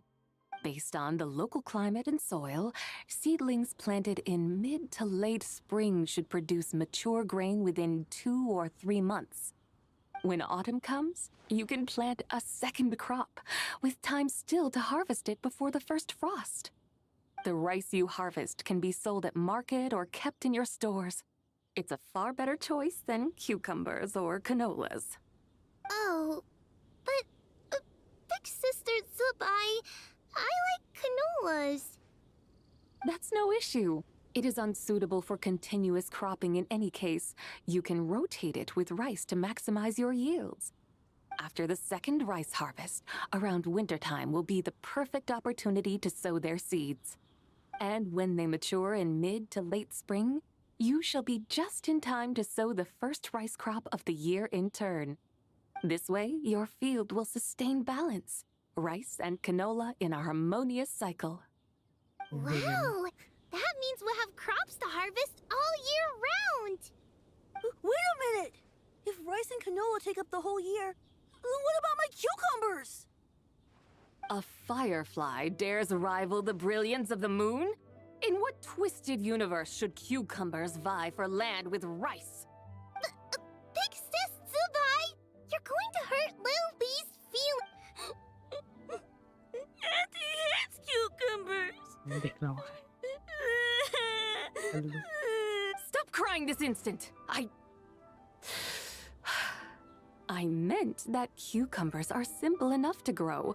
There's no need to devote a whole field to them. Just find an empty corner of your yard, scatter some cucumber seeds in the earth, and before you know it, you'll have a thriving patch of vines. Cucumbers delight in sunlight and moisture, but they suffer in cold weather. If you wish to plant them this early in the year, you should make sure they're protected from frost. Wow. Is it really that simple? Let's hurry home and get started right away! Are you really in that much of a rush? Well, thanks, Big Sis Zubai, who's fierce but really good at farming. We gotta go! Thanks, Big Sis Zubai! See you around! Paimon never imagined you'd know so much about farming. What's so strange about that? The people of Langan called me the god of soil and grain. Are the fields not made of soil? Is rice not one of the 5 grains? Huh. That's true. So, if the god of soil and grain is a farming god, that means the White Horse Adeptus must be a farming adeptus, right? Of course, the god of farming is down to earth. Mind your tongue, impertinent child. How dare you diminish the lofty bearing of an adeptus? Hey! You're the one who said the god of soil and grain is all about farming. Enough! It's time for us to take to the skies once more. Join me now. Witness the majesty of mountain, water, and field, and broaden your horizons. Long, long.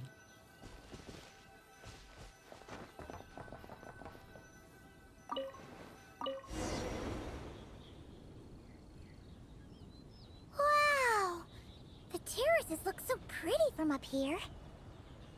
The mountains tower like pagodas, the hills coiling at their feet like shells.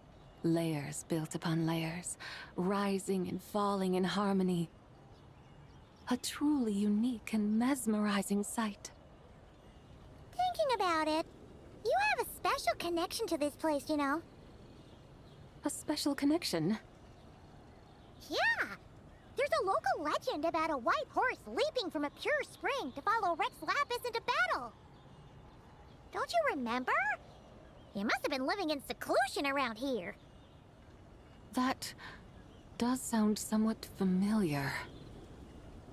Oh, and if we keep going up this way, we'll reach a super-duper spooky spot. He might have a connection to that place, too. There's an ancient array that seals away the remains of a fallen god.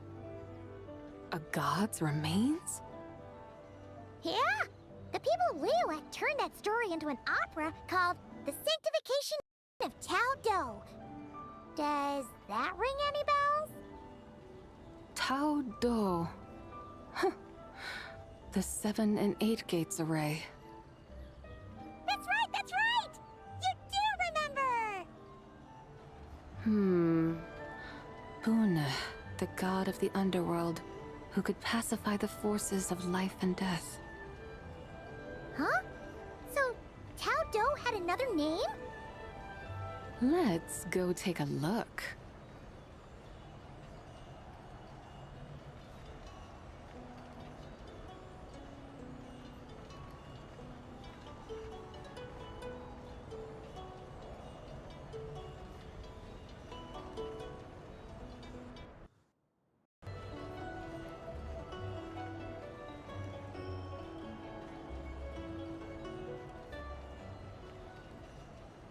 Whoa!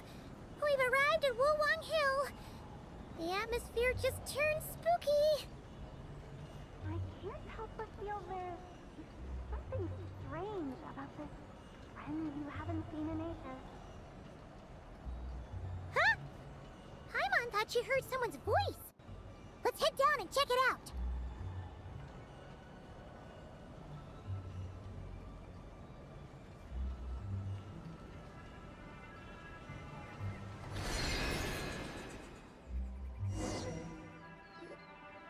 I can't help but feel there's something strange about this friend you haven't seen in ages. Strange? Whatever do you mean? Her strangeness defies description. This Miss Zabai is a full-blown enigma, don't you think? I'm afraid I have no idea what you're talking about. Aren't you worried about sending her all the way to Yilong Wharf on her own to buy tea? What if she gets lost? Where there are people, there are paths. Now I'm the one with no clue what you're saying. She can ask for directions. And then what? She will meet strangers in unfamiliar lands, build friendships, part ways. Hers will be a long journey indeed. The further the journey, the more footprints one leaves behind. The deeper those footprints, the harder it is for time to erase them. Ah, so you want her to make new friends. I see. But from what you say, it sounds as though she's not from Liyue. I believe she was not, but perhaps she will be. You're sounding stranger by the second. Huh. Oh, over there. Oh, look who's here. Hu Tao! Zhongli! What are you doing here? Traveler, Paimon, fancy meeting in a place like this. Oh my, and Miss Zabai too. Sounds like fate to me.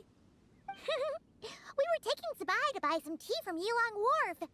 Zhongli sent her there, though she didn't even know the way, and... Oh, drat! We forgot the tea! Oh, Paimon knew we were forgetting something. Why didn't you say so earlier then? What's done is done. There's no need to dwell on it.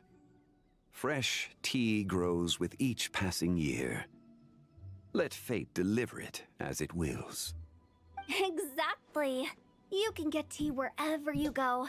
You're hardly running low now, are you? Paimon feels a lot better now that you've said that. Still, I'm a little confused. If you were buying tea, how did you end up all the way out here? We're taking Zabai on a sightseeing tour. We started at Liyue Harbor, stopped in at Yilong Wharf, went sightseeing around Xiaoying Village, made our way to Qingce Village, and now we're here.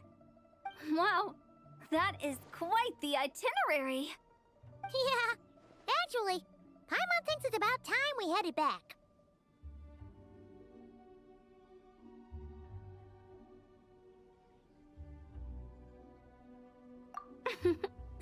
I'm here to pay my respects to my ancestors. My dear consultant kindly agreed to join me. It is Lantern Rite, after all. Adepti and ancestors should be venerated alike. Ancestors? Wait, could you be? Are you heir to the Wulwang Kid? Or perhaps the lone butterfly of the Crimson Flame? Whoa! Have you got all your memories back? Huh? Miss Zabai, you know about the Wangsheng funeral parlor and the 8 adepts? I happened to hear a storyteller expound on the sanctification of Tao Do. Lots of people know that story, sure, but very few can discern my family lineage from just a glance. Well, Zhongli, your friend here really is quite something. Unfortunately, there's no time to dally right now. We have a hill to climb. Perhaps once today is done, we can find time to chat over tea, recite poetry, and admire the moon? That would be wonderful, Director Who. Oh, and before we go, you've been traipsing around all day. I suggest you stop off at the Wangshu Inn on your way back for a good night's rest. Wouldn't do to exhaust yourselves, Don't mention it. All right, we'll take our leave now. See you later. Hotel's so thoughtful. Why don't we follow her advice and stay at the Wangshu Inn tonight? Sabai, you can see the whole of Dihua Marsh from up there. The view's amazing. Plus, you can sample Smiley Yin-Xiao's cooking. Wangshu. An intriguing name. It couldn't hurt to check it out. Awesome! Let's go!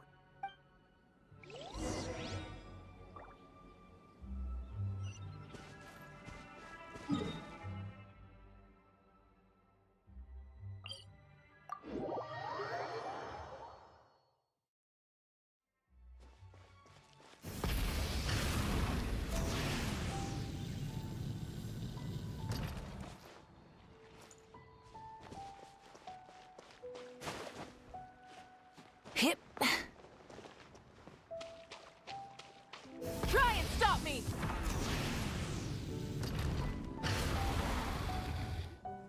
Is that towering structure Wangshu Inn? Sure is. We can take the lift up from over there. Always walking the path long trodden. Does retracing others' footsteps not? Come on, get in. We'll fly to the top.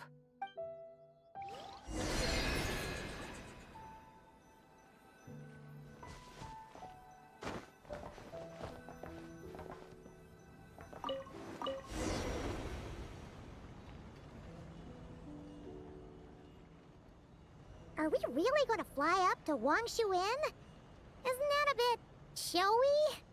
All the guests are going to see us. Is that a bad thing? To be able to witness an Adeptus. This will surely add to the inn's appeal, not to mention the room prices. The owner will thank us. You seem to really like showing off your powers. This inn's architecture is incredible, and the surrounding countryside radiates a picturesque charm. No wonder the new proprietor of the Baiju guest house thinks he can't compete and has decided to change his own establishment's name. The new proprietor? Ah, you mean Lu Shengsheng's dad. So you know about that, too. Personally, Paimon thinks it should go with something like Rex's Rest. That's a contender's name if Paimon's ever heard one. A fitting name indeed. So you think the guest house should change its name, too? Paimon kinda thought you'd say something like, such sacrosanct traditions must never change. Time flows ever onward. Why should the rules of yesterday be carried forward into the world of tomorrow? The people of today should determine what is to be kept. Huh. You're not as old-fashioned and stuffy as Paimon thought. The years ebb and flow, seas recede to reveal fields.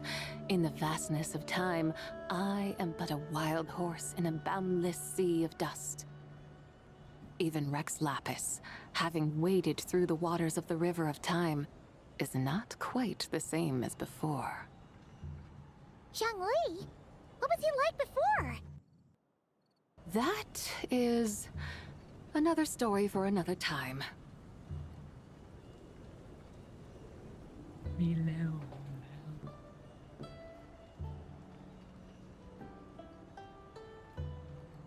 We have arrived.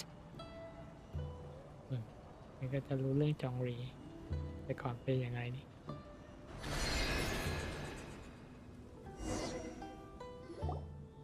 Whew. This is the first time Paimon's ever flown up to Wangshu Inn on a chariot. Everything's... Wangshu. Like moon lanterns and shell lanterns. Might it all be a coincidence? Hmm? What's a coincidence? Do you not know what Wangshu means?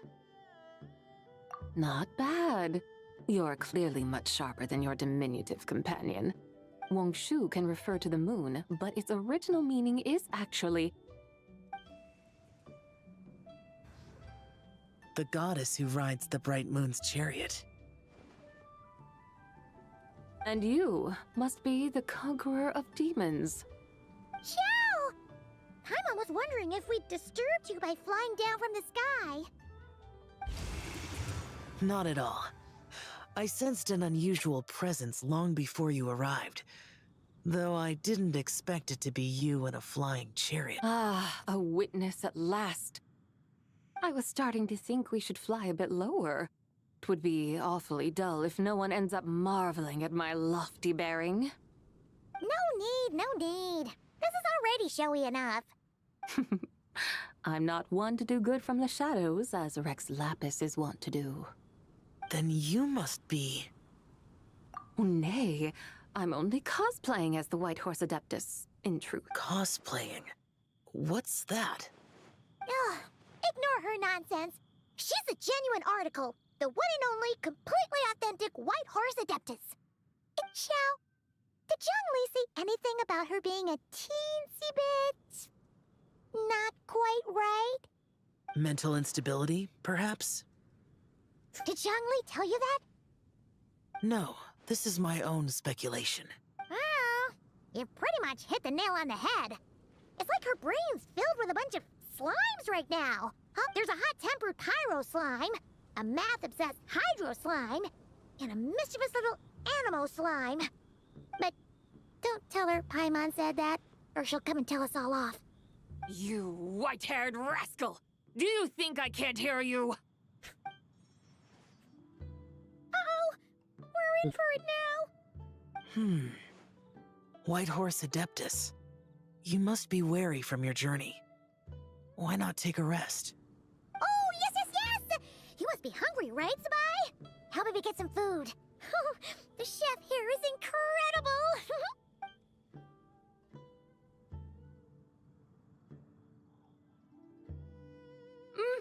It's so hot!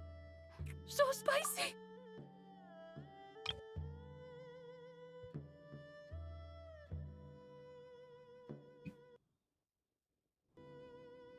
Are you okay? Do you want Paimon to get you some water?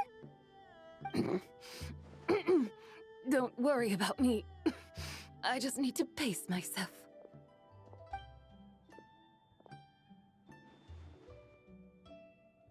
So, regarding your friend and her condition, does even the Lord of Geo have no solution?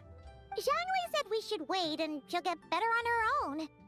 But who knows how long that's gonna take. Is that why her personalities change so easily? Paimon thinks that has something to do with her 3 deadly selves. Zhongli told us that the deadly selves are impure, affecting living things that get too close. The White Horse Adeptus's remnant spirit was attached to the deadly selves for a long time. It makes sense that her temperament and memories would have been influenced by them. But Paimon still doesn't really understand what the 3 deadly selves actually are. Paimon, as you do not practice self-cultivation, I cannot help you fully understand. But you can think of them simply as emotions and desires. The act of severing the 3 deadly selves is a means of exercising wicked desires and cultivating one's true self. I believe other nations have similar practices. In Sumeru, it is known as shattering Atmagraha. Oh, so it's about emotions, desires, and attachments, that sort of thing. It includes those. I wonder, does she still remember what happened in the past? Some of it, but right now, it's like she was suddenly awakened. Like she's still half dreaming. The half that's still dreaming might remember things, but the half that's awake doesn't quite get it. Conqueror of demons, are you looking to learn about Rex Lapis's past from me? You are an old friend of his. So please, call me by my name. But Conqueror of Demons sounds so much more imposing. In days of yore, he was the Lord of Geo, Heaven's Star. Huh? You said the same thing the day you came back! But what does it mean? I'm afraid I can't remember. Hey! Did you really forget? Or are you just pretending so you don't have to Why not ask Rex Lapis himself? Whether I've forgotten might be up for debate, but I am certain he remembers. He must have his reasons for not raising the past, and you likely have similar concerns. I shouldn't have asked. An answer that suits your style, General Elatis. Now that we're on the subject, though, I suddenly remembered something. Which is? In the distant past, there was a feast, which I attended. I faintly recall the Lord of Geo also being present that day. Oh! And then? Among the dishes served, there was one that could be found in every household throughout Langan at the start of spring. A dish called Flavor of Spring. I suddenly remembered the recipe for this dish. Is that it? Yes! Since it's Lantern Rite here in Liyue, why don't I make some for you to try? That sounds good.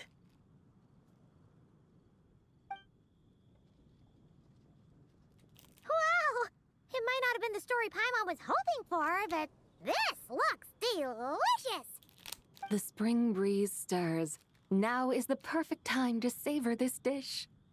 My dutiful guides have gone to great trouble to show me around Liyue, and even the Conqueror of Demons has graced us with his presence. I feel deeply honored. This Flavor of Spring is my way of expressing my gratitude. There's no need for such grand words. What's this? Hey! It's that broken jade token from the Antiques exhibition!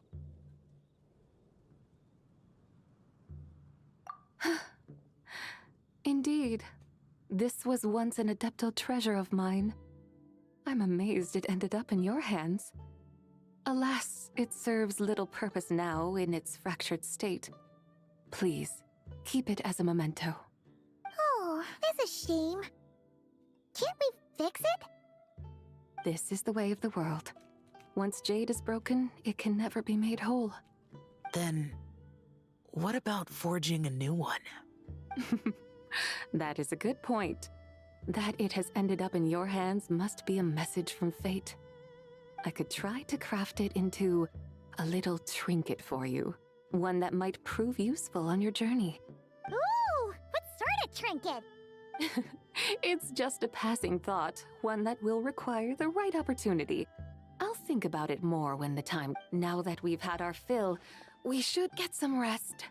Tomorrow we return to Liyue Harbor, where I'll have need of your guidance once more.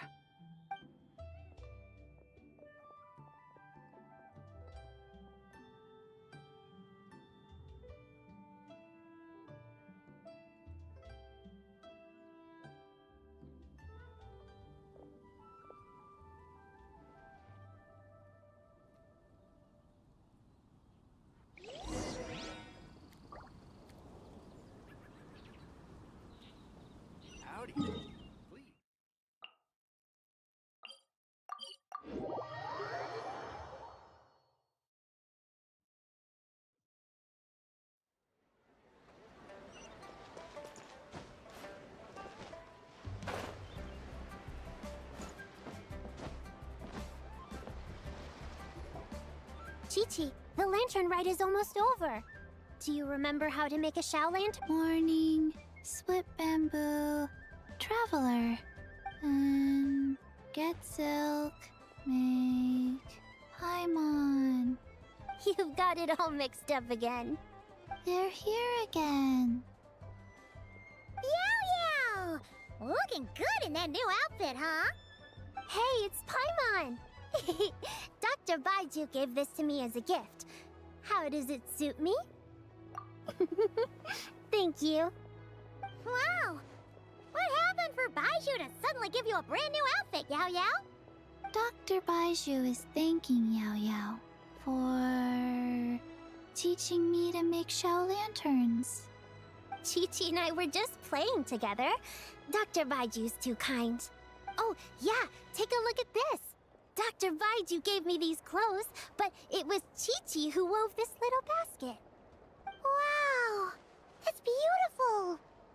When did you become so good with your hands, Chi? I learned to make Shao lanterns. Thanks to Yao Yao, I also made a wish. What do I always say? The White Horse Adeptus answers prayers. Come, help this old man make an offering in thanks. Huh? Mr. Liu? For my idiot son to finally come to his senses and not change Baiju Guest House's name, which he has. Huh? He's keeping... Listen to this. My granddaughter planted a tea seedling in our village just a few... She made a prayer to the White Horse Adeptus to help... Oh, that sure does sound like a miracle. Could the White Horse Adeptus really have helped it grow? Of course she did. Oh, White Horse Adeptus, how Truly, this is an extraordinary miracle. You must record it in your family... Of course. Huh? Is that you, Miss Zibai? Indeed. I have a long-term booking at your guest house. Yes, I recall. Mr. Zhongli said to charge your expenses to the Wangsheng funeral parlor, if I remember correctly. That Zhongli. Always making trouble for poor Hu Tao. I noticed when you were here last that you bear a striking resemblance to the pictures of the White Horse Adeptus in my family history. You both have golden eyes. Perhaps fate has had a hand in our meeting. And a glad meeting it is, Miss Zibai. Now, why don't I gift you some tea from my garden to celebrate this encounter? We grow Sunglaw tea there, and it has quite the reputation throughout Yilong Wharf. I hope you will accept it. Oh! Sunglaw, buy 10 boxes, get half... Buy 10 boxes, get half off? Don't be silly. This is a gift. It's free. Woohoo! Nice! Thank you so much, Boss Liu. There's no need to thank me. You're a visitor from out of town, which makes you an honored guest. Make yourself at home. Lantern Rite may have ended, but the streets are still bustling with activity. Make sure to take everything in, meet some new friends, and enjoy your time here. And that goes for you kids as well. Happy Lantern Rite. Got it, Mr. Liu. Happy... Lantern Rite. Yeah! Happy Lantern Rite, everyone! Happy Lantern Rite indeed.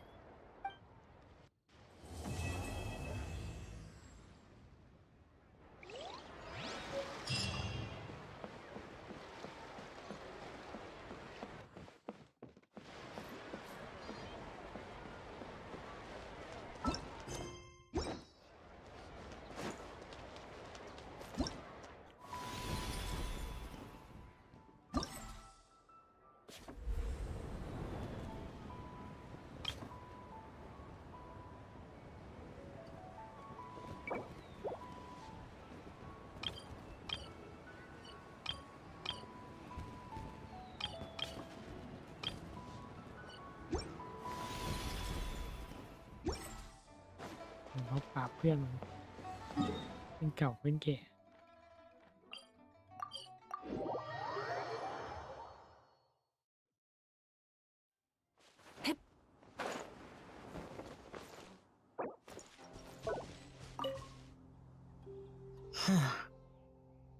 Yes.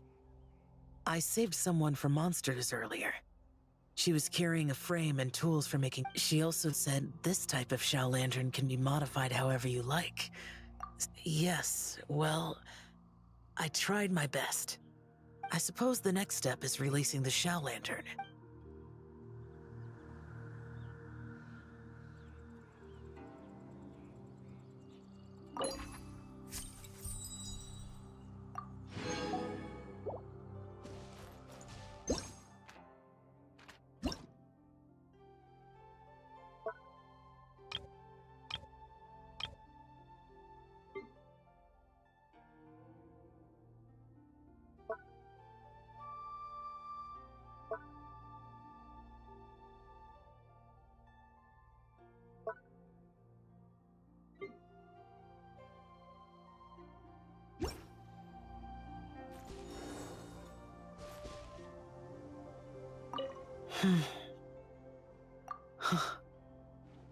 It's beautiful.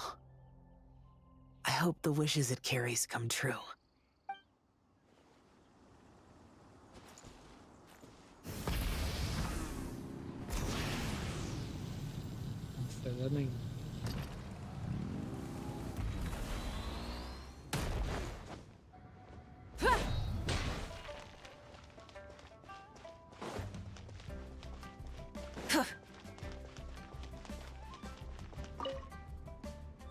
Hey, psst, over here, over here! I knew you wouldn't miss Lantern, right? I was wondering when I'd bump into you. No, I can't be working at every Lantern right now, can I? Yup. Miss Pingshi said she'd find a professional photographer to take a good portrait photo. It really is you! That's perfect then! Come on, take my photo. Let's see who's better behind the lens. So, ready to start? Alrighty! Can't take a picture without posing for the camera, though. Any suggestions, Traveler?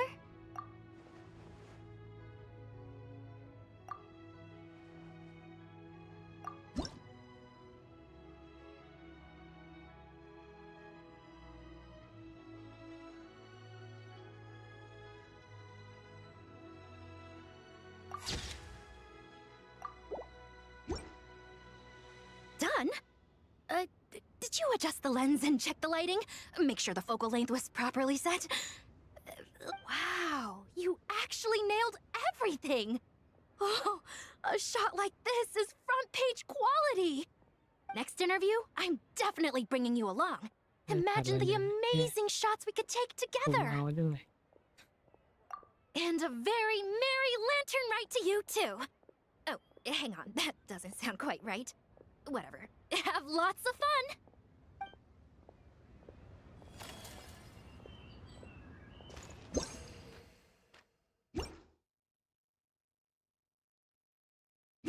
While the Millilith stands guard, evil shall never prevail. Done? Wow. Next interview, I'm definitely bringing... I know, wishes. I was so busy taking photos, I forgot to write any. Oh, shoot. I released so many. Does that mean...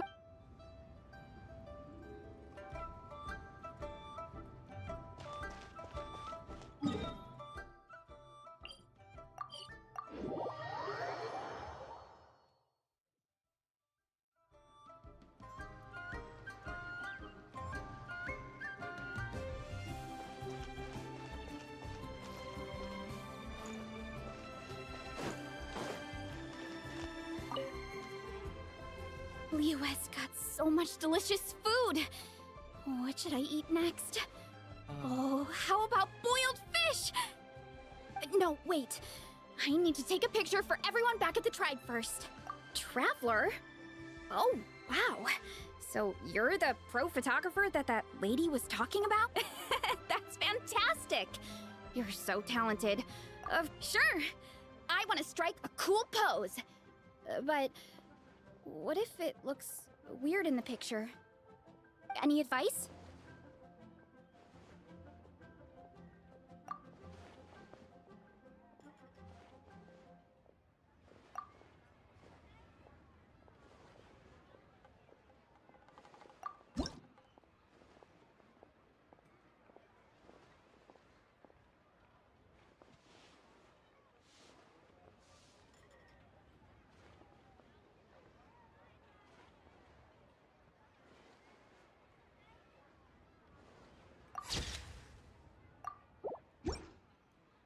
Done already?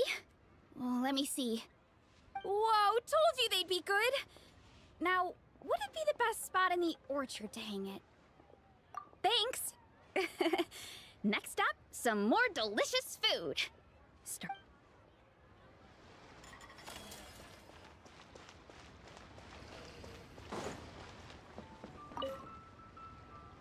Oh, this is what I get for being impulsive. Making a traveler? Oh, ain't that something? It is you!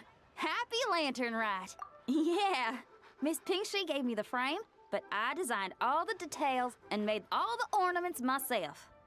Pretty rad, huh? I even gave Hu Tao a few.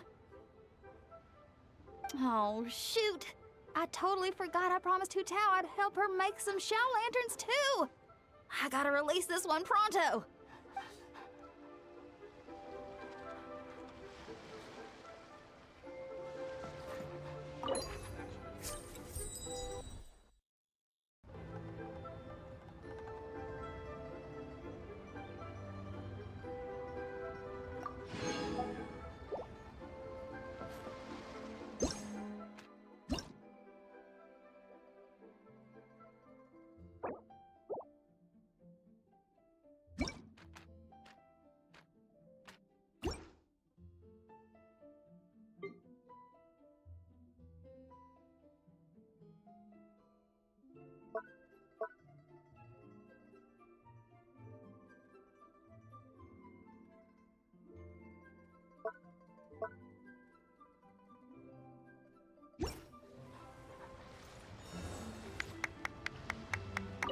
Okay, I gotta go find Hu Tao. Whoa!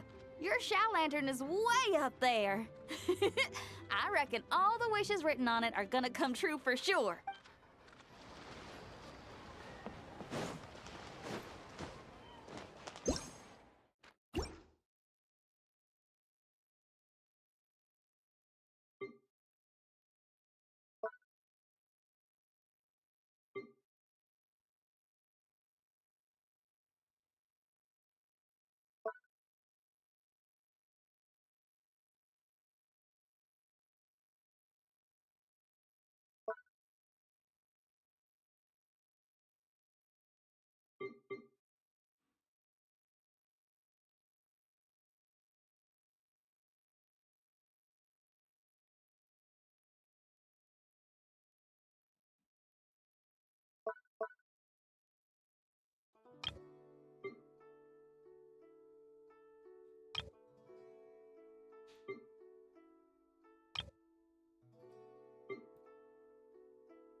Done already? Whoa, told you they'd be good! Wow, it's way up there. Hey, I wrote down all their wishes in my notebook, and there's a ton of them.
ดินขึ้นมาแล้ว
ไก่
นแล้ว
นั่นนะตัวของแท้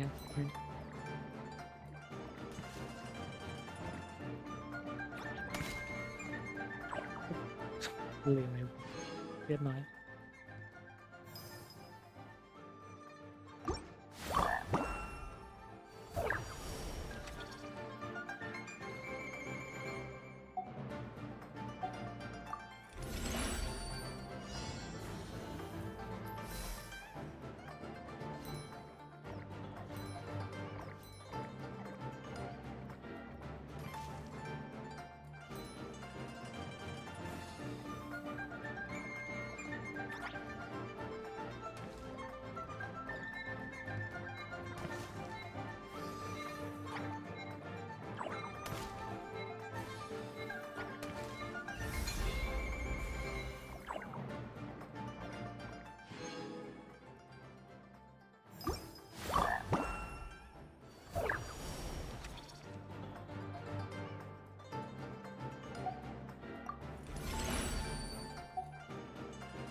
ใช่ไหมลอยไปยังไง โ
เกมมิ่ง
คือยังไง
จริงๆเราทำงานได้แล้ว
welcome.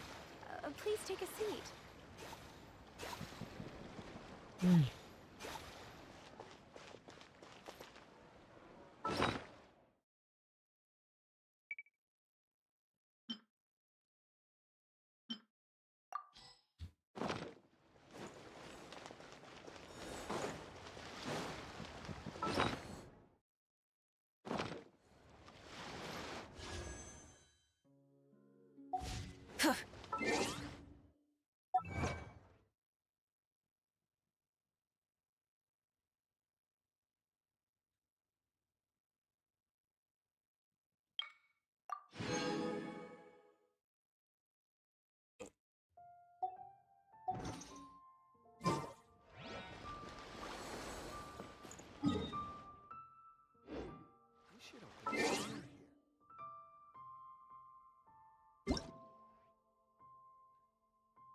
ไปแล้วไอ้ปู